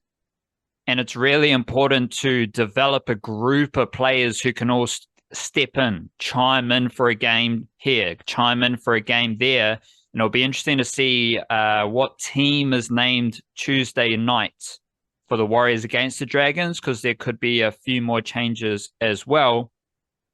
But the New South Wales Cup team, this is where we get into some real deep cuts for the Warriors. And this, like, everything at the NRL is pretty impressive. NRL level is pretty impressive. I like what's happening there. I like the fact that they just win, and they're getting the wins however they come by any means. But there's stuff happening below the radar of the NRL team that is more impressive to me. The New South Wales Cup team this week, they had on the bench Makai Tafua, Jason Salalilo, and Toby Crosby. Those are my jumping off points. So the fact that the New South Wales Cup team always wins, that's obviously impressive. And if it's, who are the halves in New South Wales Cup? You got Tanner Boyd, Tamaita Martin, Luke Hansen. Okay, Sam Healy goes to play NRL. What happens? We've got Makai Tafua there, who can play as a small forward, play as a hooker. Let me see who started hooker in this game, though, because I think Freddie Lussick started at hooker, and then Makai Tafua came off the bench.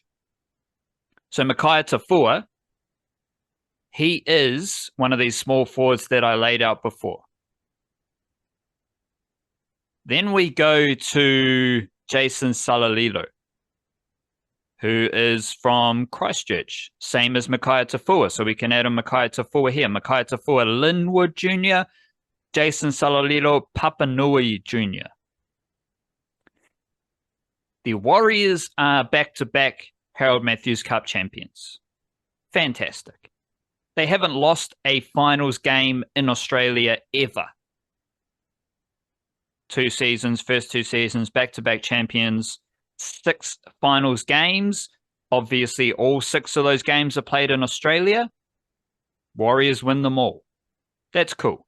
But to be honest, we've been here before.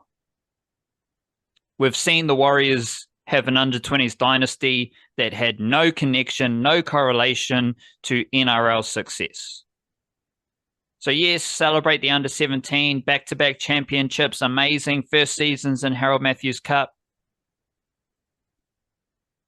But let's chill out because we've seen it before. But of course, everything's different right now. That's what I hope. That's what we hope as Warriors folk. Who was the player of the match last year in the Harold Matthews Cup Grand Final? That was Lennox Tuiloma. Where's he from? Christchurch. Linwood Jr. He hasn't played this year. Okay, that's cool. We'll see how he goes. But he was the player of the match last year. He's from Christchurch. Who's the player of the match this year? Bishop Neal. Where's he from? Christchurch. Hornby Jr. So the 2 MVPs, the player of the matches, in back-to-back under-17 grand final wins, they are both from Christchurch. At the very least, that is aligned with St. Thomas of Canterbury going back-to-back with National Secondary Schools Championships. So there is that Christchurch, Canterbury, South Island flavour coming up through all of Aotearoa Rugby League, because who was the starting fullback for the Roosters SG Ball team that won that competition this year? Jackson Stewart. Where's he from? Christchurch. Hornby Jr. Manisha Seebeck played on the wing for the Roosters in the under-19 Tasha Gale Cup. They lost their final. Where's she from? Christchurch. Hornby Jr. as well. There's players from Christchurch in the under-17 team. There's Tanner Smith at the NRL kind of tier. So you've got a heavy-duty Christchurch flavour, and throughout all our podcasts, blogs, newsletters, there is plenty of rugby league juniors, Kiwi NRL juniors, NRL Wahine juniors coming from Christchurch and Canterbury Rugby League. That is undeniable. That is emphatic at this stage. So you got to be used to it. But that is headlined by Lennox Tuiloma and Bishop Neal being the player of the matches in both Harold Matthews Cup finals. Bishop Neal's bit of a freak. And we'll see how he develops. Don't want to go too deep into analyzing under 17 players. We'll just see how he develops. Why can I be so chill about waiting to see how a clear freakazoid develops? Well, we've already seen a clear freakazoid, and I mean that in a beautiful, loving way. Leka Halasima, he's already there. He's already at the NRL level. There's another dude, Toby Crosby, who's just brewing in New South Wales Cup. The only player who I've seen with similar try-scoring highlights as Bishop Neal is Toby Crosby.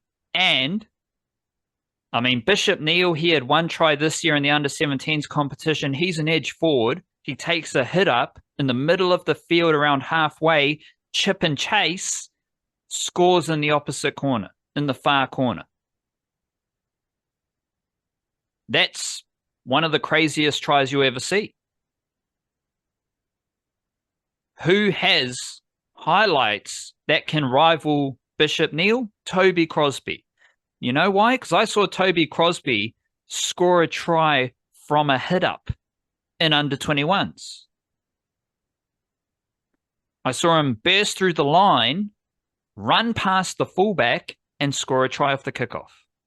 I also saw Toby Crosby break at least 10 tackles to run half the field and carry 4 players to score a try.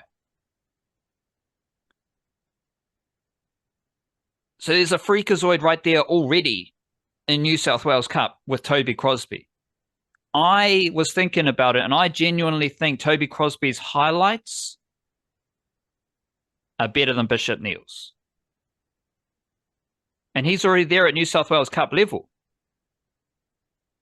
And I don't even think that Toby Crosby is playing more minutes than Jason Salalilo, who is from Christchurch, who could be playing under-21s, but he's already playing New South Wales Cup, and he's playing 40 minutes this week. Toby Crosby only played 29 minutes. So you could say that Jason Salalilo is ranked ahead of Toby Crosby. He just doesn't have the highlights, but he is clearly an exceptional young middle forward if he's already churning out 40 minutes in New South Wales Cup.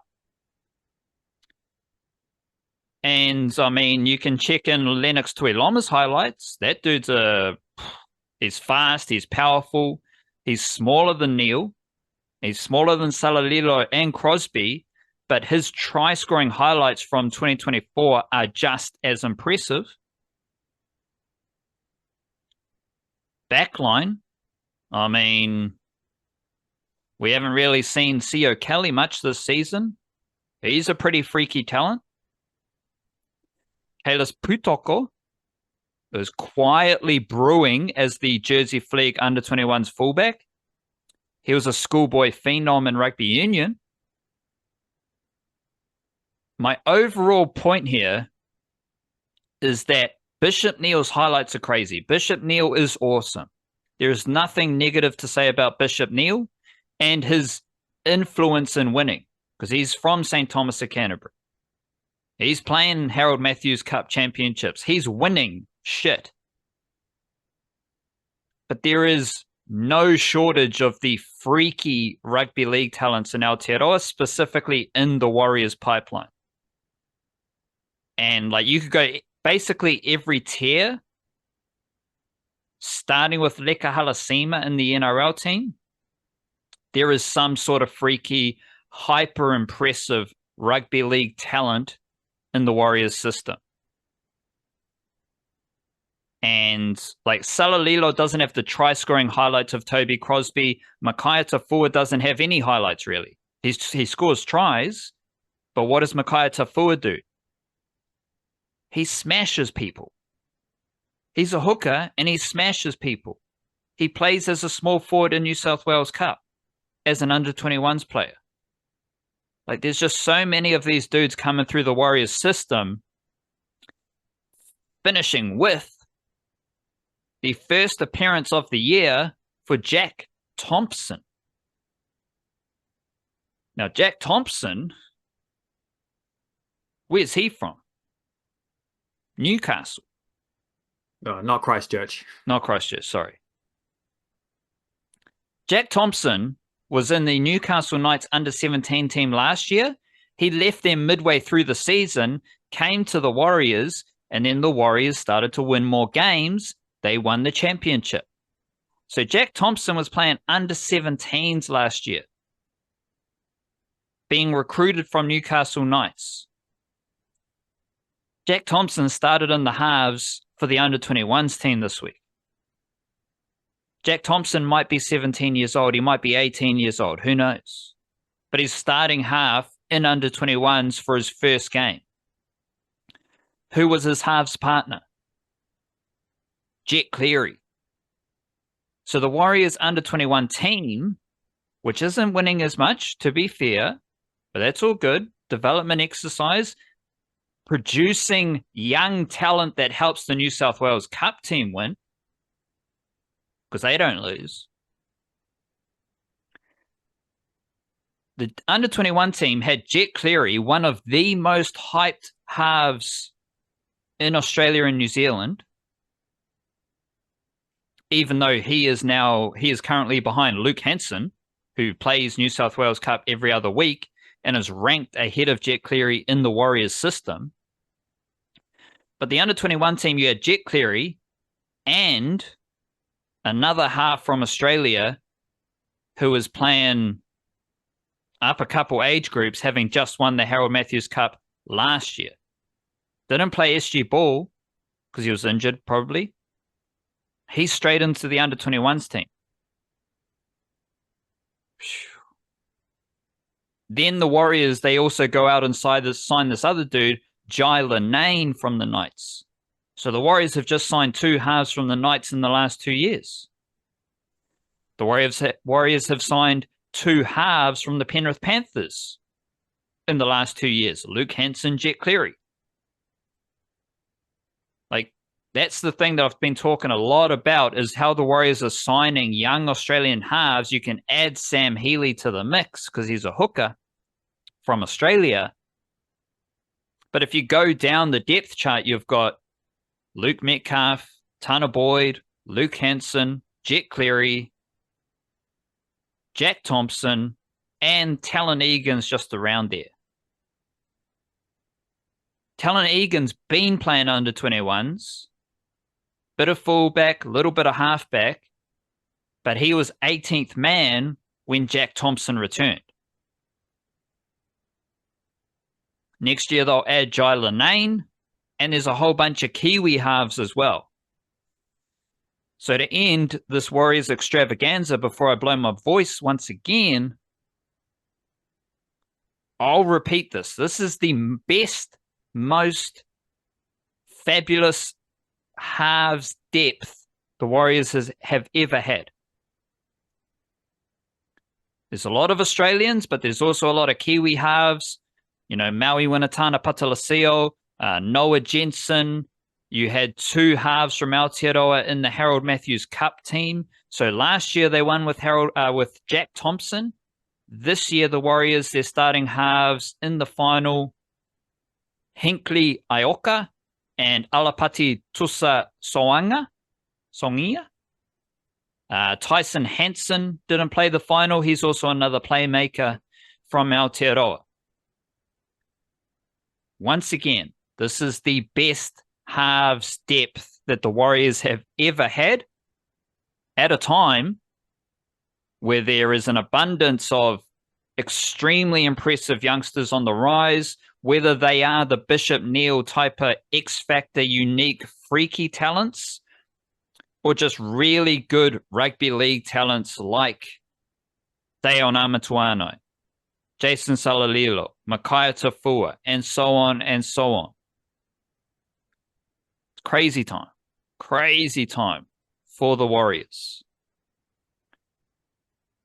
But let's get into a bit of football. I did see this morning that Crystal Palace and Nottingham Forest had a draw, which isn't the best result for Nottingham Forest chasing Champions League footy, which you've been on top of all season. Yep, I was slightly late for getting on the call for this one because that game went to like 15 minutes of stoppage time because there were a couple of VARs and injuries and blah blah blah.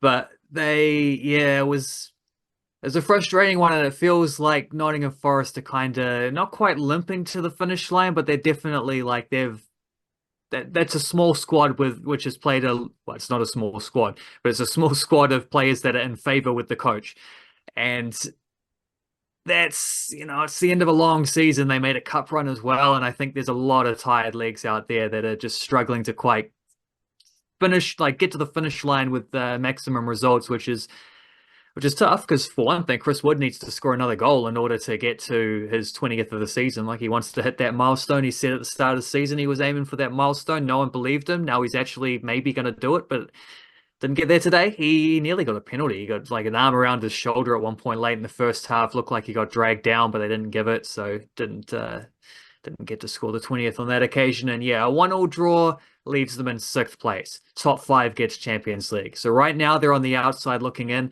but they do have a relatively favorable draw compared to everyone else over the last 3 rounds. So, all it takes is at least they got a point. If they'd lost that game, they'd have been 4 points off where they want to, 3 points off where they want to be with worse goal difference, so effectively 4 points.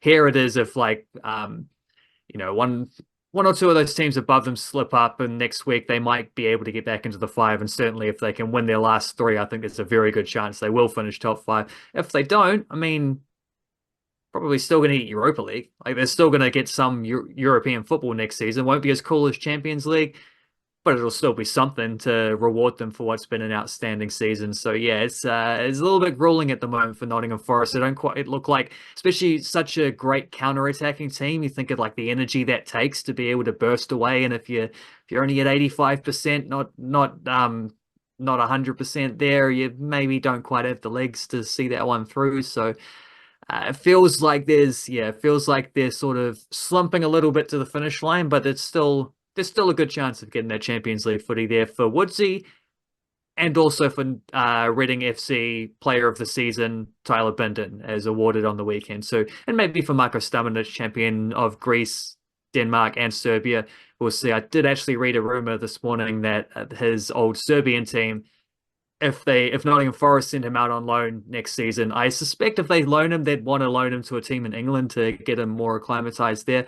But there is also potentially the option, his old Crvena Zvezda, aka Red Star Belgrade, are quite interested in bringing him back on a loan deal if circumstances arise to where that's a feasible option, which potentially might mean Champions League for him as well. He might get in the Champions League as a Nottingham Forest loan player, while Nottingham Forest maybe don't qualify for Champions League themselves. We'll see how that goes. But yeah, we want to see that.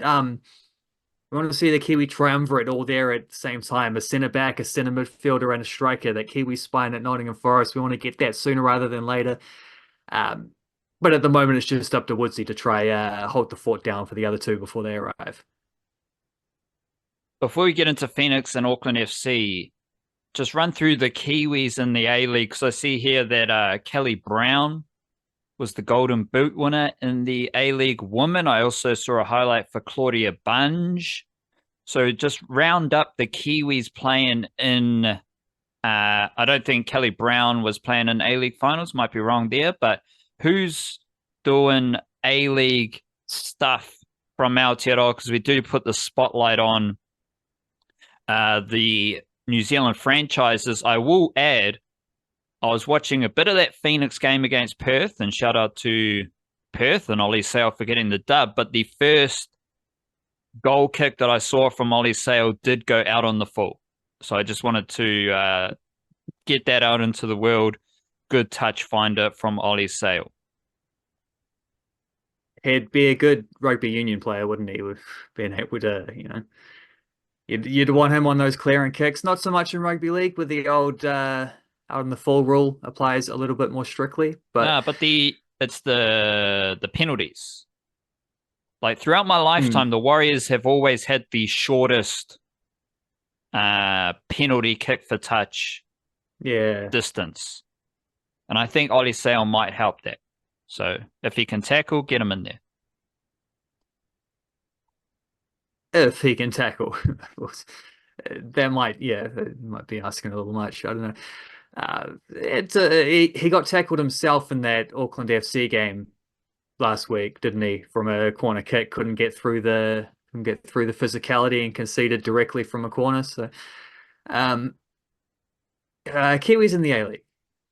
Kelly Brown, that must have been Golden Boot for her team, rather, because she only scored five goals, I think it was, for Perth Glory. So she must have been Perth's top scorer, which is. Well, let me read the tweet then. It says silverware in her debut season in purple for New Zealand international Kelly Brown, who takes out the A-League Woman Golden Boot. Is that a bit of spin there? Who's it from? Well, it's from Perth Glory, but it specifically says A-League Woman Golden Boot. I think that's them differentiating between their women's top scorer and their men's top scorer. But yeah, no, she didn't top score for the whole. There were people who got like 13, 14 goals in the whole tournament. She got like 5, but she must have been top scorer for Perth. So that's awesome. She didn't even play that much too, because she had like 2 separate injuries spells. So she probably only played like maximum 2/3 of the minutes. So to get her up as top scorer is excellent work. And the first time really where she's been given a chance to play regularly at this level, because she had 2 different stints with the Phoenix where she was just kind of like a squad player, fringe player, didn't get a lot of chances.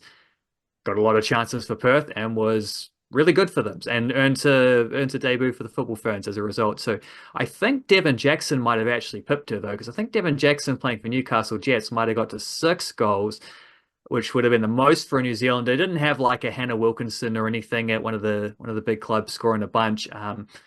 Not even sure that Rebecca Stott scored a goal yet this season for Melbourne City. I say yet because they're not out of it. They were the premiers, they were undefeated, and they're hoping to win the whole championship.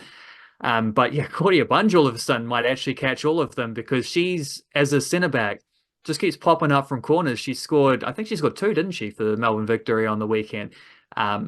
Which is, yeah, spectacular. In their first leg of their semi-final game.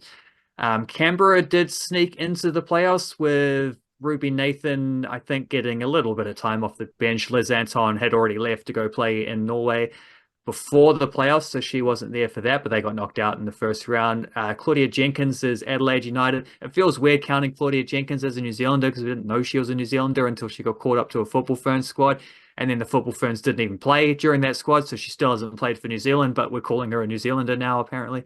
I'm pretty sure she will be relatively consistent selection there as a third choice goalkeeper, even when Annalita's back available at some stage. So she plays pretty much every week for Adelaide United. They've made it to the elimination semis. Was it them? Might have been that Melbourne Victory were playing against actually.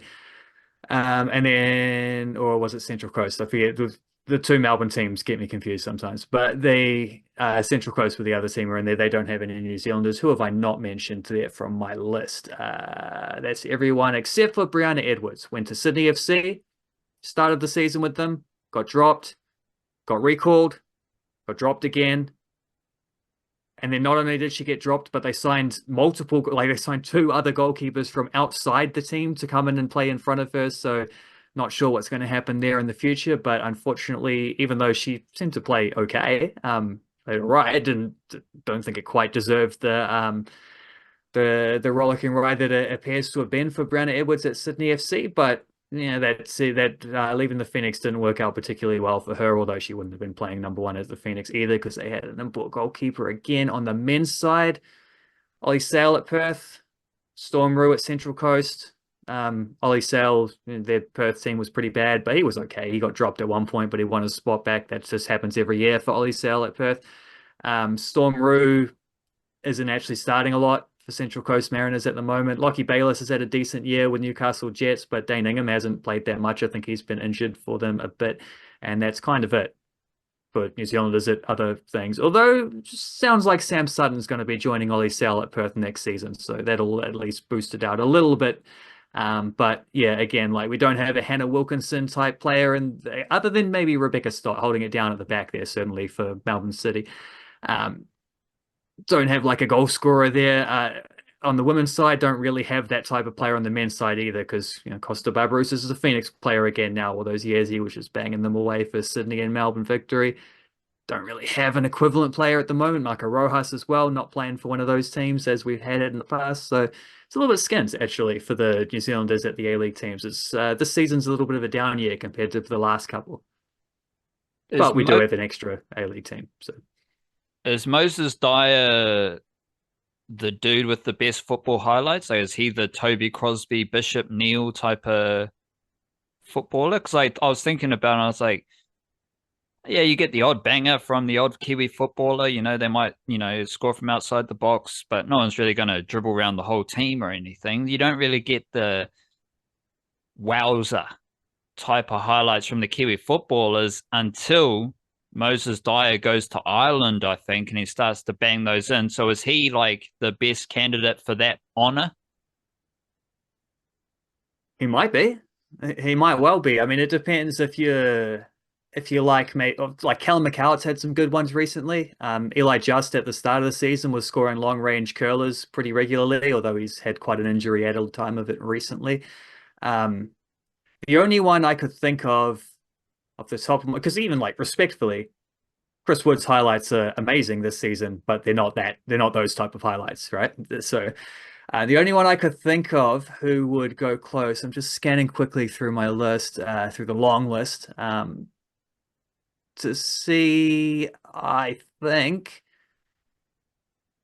it would be Tyler Binden.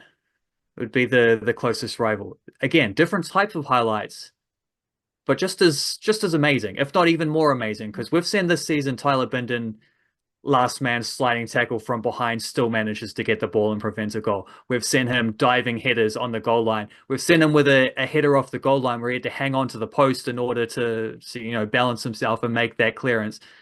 He still did that. We've seen him score an overhead kick. I won't quite say bicycle kick. I don't think it was quite flamboyant enough for a bicycle kick, but the ball was behind him and he fell over backwards to volley it in. So it's at least an overhead kick. Gets up a lot with those aerial clearances and stuff and attacking headers from set pieces and stuff. I think I'd give that crown to Tyler Binder, but Moses Dyer has come out of absolutely nowhere to swoop into second place on that. I've said before, I don't remember him scoring. He scored a lot of goals playing in Canada, but I don't remember him scoring these types of goals. Whereas now, or as regularly, like he was scoring penalties and stuff there, and he's getting tap-ins, and those are good goals. Those count. He's still getting those, and I haven't seen him take a penalty yet in Ireland, but he's scoring some of those tap-ins. He's also scoring like amazing volleys and dribbling past guys and curling in the top corner goals. Give me 5 minutes of Wellington Phoenix sadness. um, how sad do you want to get? The It was a pretty tame, lame way to end the season, losing to Perth. But also, like, I don't know. I've seen people react to that like a backlash of, well, like they shouldn't have re-signed Chiefy. They re-signed him and then they lost two bad games in a row. But I mean, they didn't re-sign him because the team was playing great football at that moment. They re-signed him because they trust he can build a team that will play better football next season when he's at a transfer window and a chance to refresh things, get a bit of preseason and get a bit of training work and all that. So I don't know that anything that happened over the last month of the season needs to be taken on board as like further evidence of criticism or anything. It's just the same evidence repeated over and over. You're not learning anything new. You're just watching the same performance.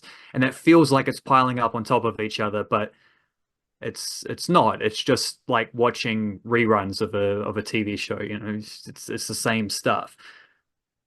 I did. There were bad vibes though. Like everything just goes wrong, especially against I had to stop watching the Perth game because you're just like watching, the heads get down pretty quickly. There isn't a lot of just a bit of mana there, and that is, I get what you're saying. Like the season's over, they probably CBF right now, whatever. That's all good.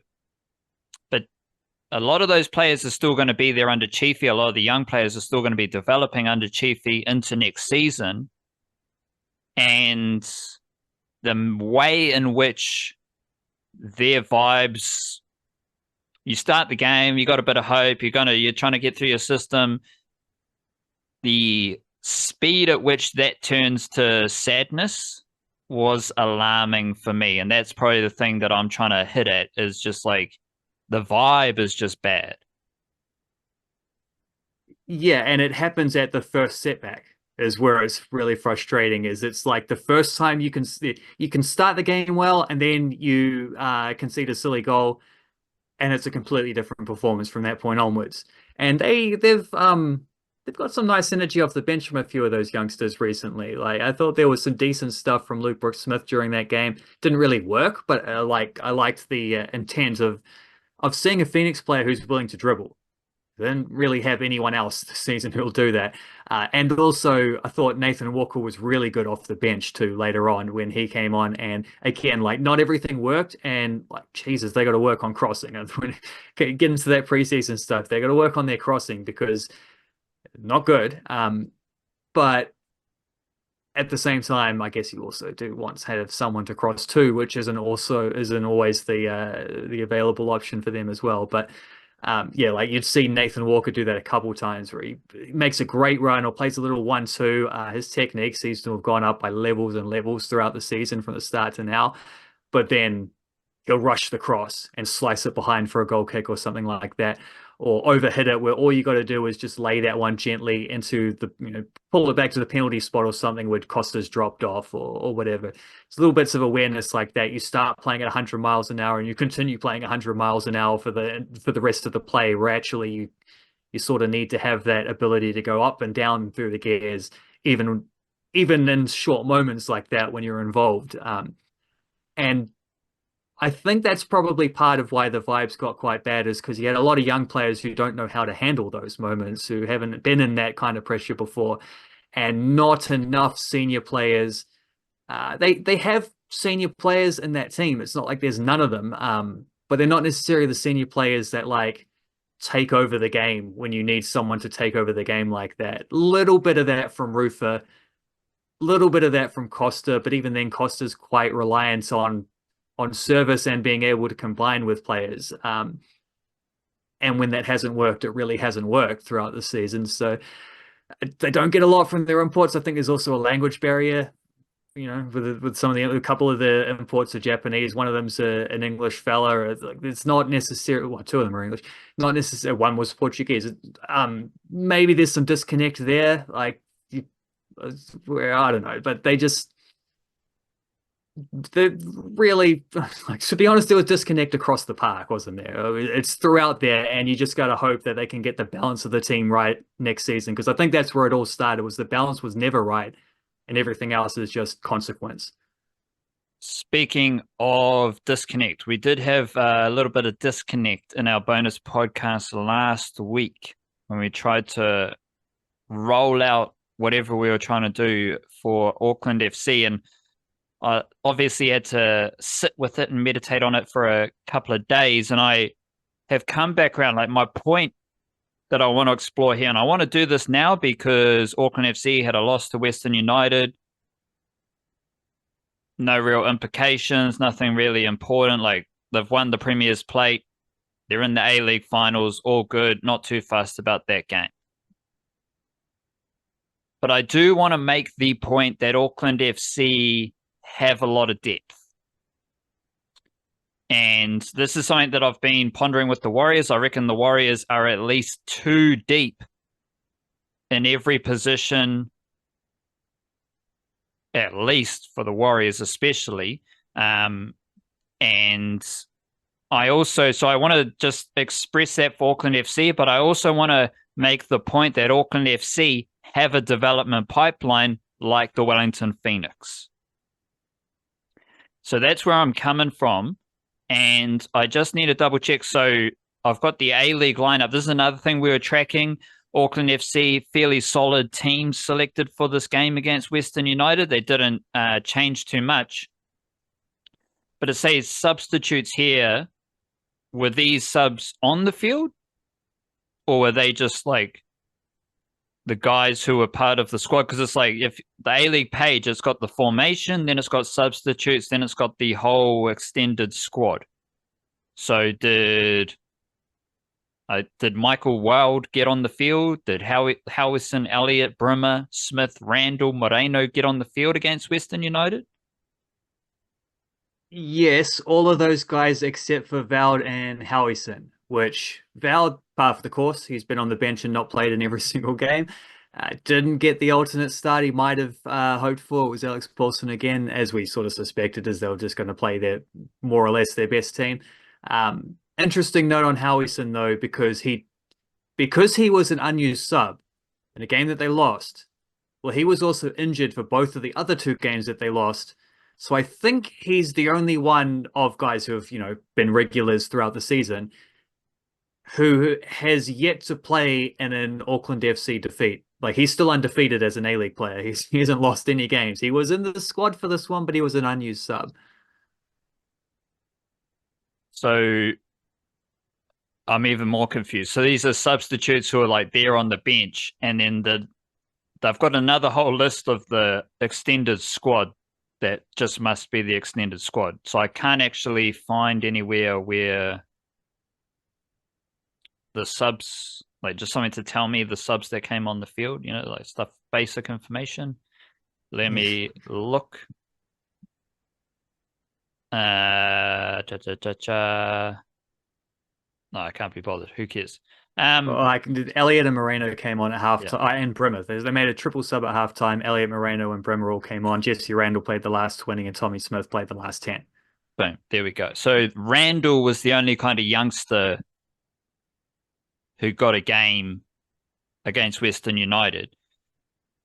But so I want to do this here where we map out the Auckland FC depth in each positional bracket, not specific right striker, left striker, just forwards, midfielders, defenders, with the intention of expressing Auckland FC's depth, but also the fact that Auckland FC, the best team in the A-League, Premiers Play champions, have a system in place already. They're nearing their first season in the A-League, and they already have a local development pipeline. Obviously, we've talked about the Auckland FC reserves before, but these are the players that you need to know who are part of the pipeline, moving up the pipeline. The forwards, I've got written down, obviously, Randall. We've got Gillian, Louis Tuma, and Bidwar. Are those the main four in the attacking area? With Rutherford further down. Yeah, Rutherford, Dejan Naidu, guys like that. Siobhan Nair's got a lot of games for the reserves. More or less. They're the ones who have been like, because we could go deeper into the reserves team. I have it all mapped out. I actually I wasn't as specific as just I split it into like central defenders and wider defenders, and also wingers and strikers. But this was from a newsletter probably a couple of weeks ago while I was working through this. So I could have brought this out on the on the subscriber podcast last week if we just weren't as coordinated on that. We're sort of figuring out what we're doing on the fly. But I would say in terms of guys who like would be in the mix to play A-League. Like we go deeper and say players who are would have A-League dreams in the future, but in terms of guys who might play next week if there were 2 or 3 injuries above them, might sneak onto a bench. Those are in the attacking areas. Who'd you say? Liam Gillian, Louis Toomey, Jesse Randall, and a bit of Jonty Bidwar. All those guys have played A-League this season. What position is Koulibaly? Because he's listed as an attacker. He plays every position, but from what I can gather, he's pretty much being used as a centre back by Auckland FC. Like since he joined them back at Western Springs, you could see him as an attacking midfielder sometimes, certainly as a more like box-to-box midfielder, but probably played mostly as like predominantly as a defensive midfielder. I saw him play right back a lot for the New Zealand under 19s, I think it was. But for Auckland FC, I've mostly only really seen him play centre back. So our midfielders, we got McKinlay. What's his first name? Finn McKinlay and Oliver Middleton are the main midfielders to learn about in the Auckland FC depth chart. What do you reckon? Pretty much. There is Middleton is probably the most established of the players who hasn't made a squad yet, but he has been playing fairly regularly for the reserve since then, so that'll obviously help his case. But McKinlay has played a little bit for the A-League team, so there is a little bit of a gap, like it's McKinlay and then it's Middleton, whereas the other 4, the attackers were maybe sort of in a group together. There is a little bit of a tear there, but yeah, that's how it goes. McKinlay would be next man up, and if he wasn't there, Middleton's probably the fella after him. But McKinlay's more of a defensive midfielder. What is Middleton? He's more attack-minded. He's a bit more of he'd be more in the Jake Brimmer mold, whereas McKinlay's more in the Vestrada mold. Defensively, I am, because you've said Koulibaly's already played A-League? Yeah, a little bit. He got a red card at one point. Yeah, that's his infamy. So he would be top ranked in the defense, and then we've got Phoenix. I think he's played as well. Cody Phoenix and Nabenu. Yeah, Cody Phoenix captains the reserve team. He made it onto one bench. He didn't play, but he got onto the bench for a game for the A-League side. He's actually only just come back from injuries, missed the last couple of weeks with the reserves, but was playing regularly since then. Simi Nabenu was in the wider Fijian squad. He's the one reserves player who's a sort of non-New Zealand aligned national guy. A couple of them have dual citizenships. If they get to that point in their careers, they might have a choice. But Simi Nabenu will probably play for Fiji. Um, he missed the start. He wasn't playing at the start of the reserves stuff, but he has in the last sort of 3 or 4 weeks started to play a lot more often. And I think in partnership with Adama Coulibaly at centre back. I think that's right, but I haven't watched all their games, so I can't say for certain. But yeah, that's he's slightly older than a couple of the other defensive options that they have as well. So I think he would be a little bit further up the thing. And like I said in the subscriber pod, he's in the mold of Dan Hall. Not just that they're Fijians, that is also part of it, but also just the way he plays. He's quite a tall, physical, ball winning centre back. Goalkeepers, we got Michael Weld. What are you saying? Weld? Vald, I think, is Veld? the Dutch Michael Veld, pronunciation. Knowles, and O'Leary. No, O'Leary is a fullback. Okay. But yes, definitely Joe Knowles would be number 3 behind Paulson. Paulson, Vald, Knowles. Yep. And then you've also seen Blake Callanan and Eli Jones play a couple of games each as well for the reserves themselves. It was Joe Knowles on the weekend where the reserves team beat Auckland City at Kiwitea Street, which was a bit of a stunning result, really, because Auckland City have been a bit wobbly. They got a lot of fixtures to play this season. You can understand that eye on the prize down the line a little bit. They've not been at their best basically at any point of the Northern League. I think they've only scored 9 goals in 6 games, or 9 goals in 8 games, I think it is, which is very un-Auckland City. And I think they've lost 3 games already now. 2 of them at Kiwitea Street. This was the second loss at home.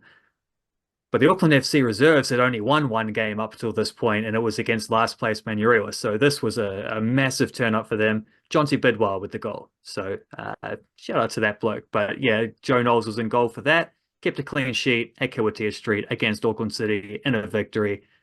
That's by far the biggest result of the Auckland FC reserve season so far. And by season, I also mean entire existence, because this is their first season, same as it's the first season for the men's, the A-League men's. And where does Joey Champness rank? Probably somewhere after Ralph Rutherford, Dejan Naidu, Siobhan Nair, and Jake Wolford on the wingers list. I put a subscription on the app that I have on the Sofa Score app. I like what do you call it? Not subscribe, but I favorite all the clubs that New Zealanders play for as part of the way of like how I keep up with this. So I do have Joey Champness's Iranian second division club on there, and he does start a few games for them. He hasn't got a goal or an assist yet, as far as like it was certainly not a goal. They don't always track assists, so you don't always know that. But he hasn't scored for them yet. I think that career might be. We're just having a good. Might have been a fizzer. It might have been a fizzer. From the exceptional middle name chapter, I would like to highlight Cameron Drew Naru Howison. We got the old Drew Naru. Decent. And shout out to Thomas Jefferson. Yeah. I've seen that one before. I've noticed that Smithy, it's like that's far too American for an English New Zealander, How does that happen? There was something got lost in translation there. Right, let's just finish with a bit of a net session, because New Zealand A did play against Bangladesh A last night, the first of their one-dayers, and they got smoked. New Zealand A all out for 147. Bangladesh put up 149 for 3. This Bangladesh team is like, I can understand how it's an A team, but it's a lot better than the New Zealand A team. Like there's players that we know, like Shariful Islam. I think he's the lefty. Ebadot. We've played against him before. I've seen Mossadegh Hussain. Like there's like the New Zealand team is like players on the rise. I think this Bangladesh team might be more of a like preparing for a series type of thing, but I don't know too much about Bangladesh. Reece Mariu, 42 runs, top of the order. Then we had 4 consecutive ducks. And the only other player to score over 10 runs was Dean Foxcroft, batting 8. And he scored 72 runs with a strike rate of 112, 6 fours, 4 sixes. So that was interesting to see Dean Foxcroft there. Christian Clark took 2 wickets, 6 RPO. And Foxcroft took a wicket, 1 wicket, 4.3 RPO. We also had Jaden Lennox, the Central District's lefty. He didn't take a wicket, but he bowled 8.2 overs and was the most economical Kiwi bowler, 3.8 RPO. The major thing here is Dean Foxcroft batting 8, which is like Eddie Ashok's in the squad as well, but the spinners for this game were Foxcroft and Lennox. And it's an interesting role for Foxcroft. Like he could easily bat higher up the order and shuffle everyone down, but it's interesting. It's a good opportunity for him to try a different role. Obviously, he's going to be bowling a fair amount in this series because it's spinny conditions. He bowled 6 overs, so second to Lennox for the most overs. And he could kind of just have not just have a whack, like he salvaged the innings and then had a whack batting down the order. So that was an interesting move.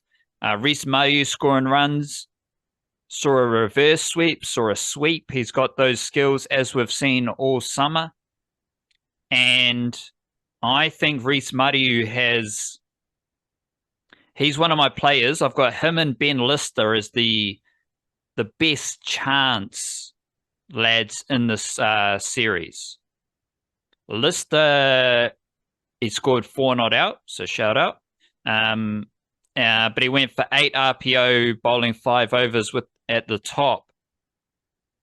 Ben Lister, he's the next up lefty. So that's why I've got him as someone with a big opportunity here, because he is the best left-arm seam bowler in New Zealand, unless you think Muhammad Abbas is better than him.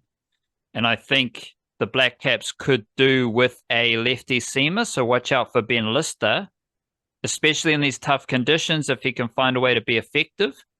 But Reece Mariu has a big opportunity to push for test selection in Zimbabwe.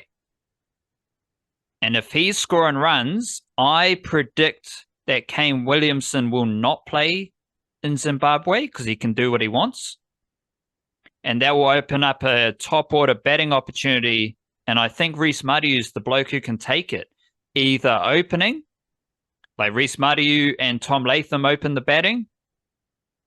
Then you go Will Young 3, Rachin Ravindra 4. Or you can have Reece Mariu bat 3, Will Young open. I think the best way to do it is Reece Mariu open, Tom Latham, Will Young, Rachin Ravindra, Daryl Mitchell. But I'm watching Reece Mariu closely, and he had a solid innings. 42 runs off 52 deliveries, strike rate of 82.3. Yeah, nice. I think Kane Williamson will go on that tour, but also you're going to pick a bigger squad anyway because it's a tour, right? You're not just going to pick your 12 players and maybe a 13th man for a home test match. You're going to take at least 15 players there, maybe even 16. So you're going to have a couple of guys who are going to provide batting cover at the very least. And I would not be surprised at all if there's 1 or 2 or even 3 players from this squad who are in, like Mitch Hay will surely be in that squad. You know, is Dean Foxcroft, because would you say it's fair to say of the 11 that played this? Hold that thought. You think Kane Williamson loves New Zealand and loves Test cricket so much that he is going to tour Zimbabwe? Yeah, I reckon I reckon he'll give it strong consideration. I think he does love his country, and I think he does love cricket, and I think he does love scoring runs against different countries and in different countries as well, which Zimbabwe, I don't know if it's a new one. He might have been around the last time we went to Zimbabwe. No, because you've He done would have some been. sort of stat where he hasn't scored a century in Zimbabwe or something.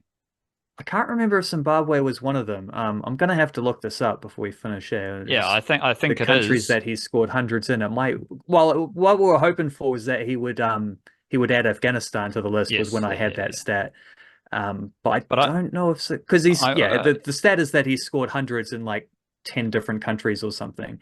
yeah, you look it up. But In just Zimbabwe, yeah, he's got 100 in Zimbabwe okay, in okay. 2016. I would love Kane Williamson to be in that Test series, in that Test tour. I need to say this open and confidently. You, any cricket fan needs to be prepared that Kane Williamson's not in the first 11 for the T20 World Cup. That is, I think that's going to happen, and I think it's going to be fine because the Black Caps T20 batting lineup has the potential to be awesome. I was thinking like maybe you can select Colin Munro, like that could happen. Probably won't happen, but like he's still scoring runs around the world, so like it's a possibility.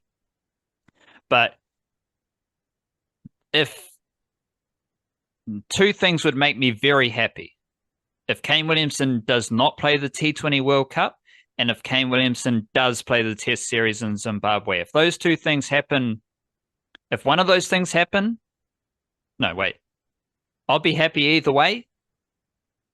But it would be make me very happy because the T20 thing, if he doesn't play, that's because New Zealand's so good.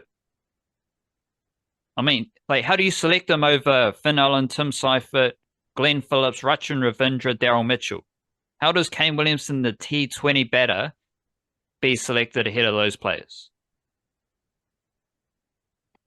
Let alone Mark Chapman, Mohammed Abbas, whoever else is on that list, you know. Yeah, Jimmy Neesham, Michael Quite a few of them, Bracewell, Jimmy Neesham, obviously Dean Zach Folks, Foxcroft. Dean Foxcroft. So, but if you've got a bit of confidence, a bit of hope that he plays the Test series in Zimbabwe, that also will fill me with joy because everyone's doom and gloom, turned down the contract, doesn't want to play for New Zealand anymore, but he does because those are his actions. But go back to Dean Foxcroft. What do you reckon?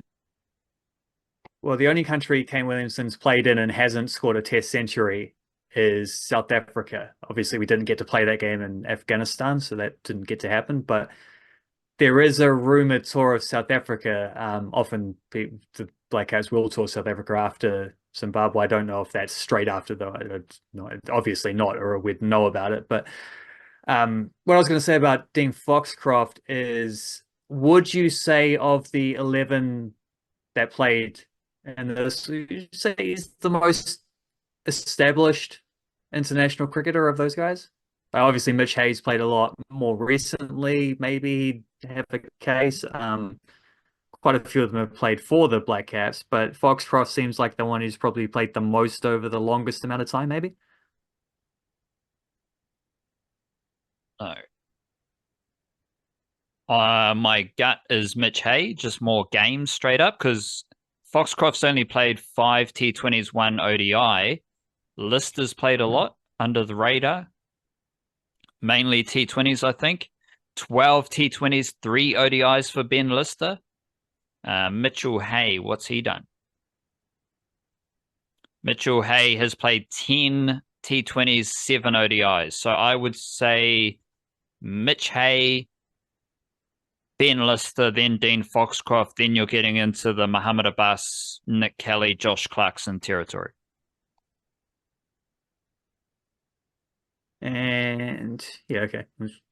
But to your Not quite point, the point I was hoping to make is that the most experienced guy had the most biggest impact on the thing, but that's yeah. I think he play within those. There's actually fewer than I thought. I thought he did play more than 5 T20s, but did he play against? Yeah, his only ODI came against Bangladesh and Bangladesh. So he's toured Bangladesh before, which was what I was going to build up to. He won't be the only one because I think Lister probably would have. A couple of those other guys might Mitch. Hey, maybe when did they? He might have been on that same tour. I'm but not the sure. Foxcroft debuted a while ago. Like Mm. him, it was like him, Ashok, and Ben Sears debuted around Yeah. the same time. But that might have been the same time as Lister. 2023 for Foxcroft was his debut. So he's been, he's had 2 years of being in and around the Black Cats. There's a few of these guys they're coming off their first summer or haven't even had that point yet. There was so Foxcroft, Mitch Hay, and Tim Robinson. Tim Robinson's another good T20 batter. I'm not going to say Tim Robinson's a better T20 batter than Kane Williamson, but because I already feel a bit sizzly with that hot take. But they were all in India last year together. They had a little training camp in India, so he's part of the crew. Second one dayer is Wednesday evening. Then the third one dayer is Saturday evening. Then next Wednesday they start the let's go with a long form game. First of two long form games. Unofficial ODIs and tests. Not sure why we have to say they're unofficial ODIs and tests. Why can't we just say it's just a 1 dayer, 4 dayer, 5 dayer? Yeah. First class list A, it's the same thing, just different teams. But these are unofficial. These are bootleg cricket games. Yeah, bootleg test matches. Righto. Before we lose the plot, we'll wrap up the podcast there. We appreciate your eyeballs and eardrums. Drop us a like or a comment on YouTube. If you can leave us a review on the podcast platforms, that would be great. And big up yourself. Get offline, do your best, slow down, as we shall as well. Big up you. We appreciate you. Kia kaha, stay beautiful. Chir chir.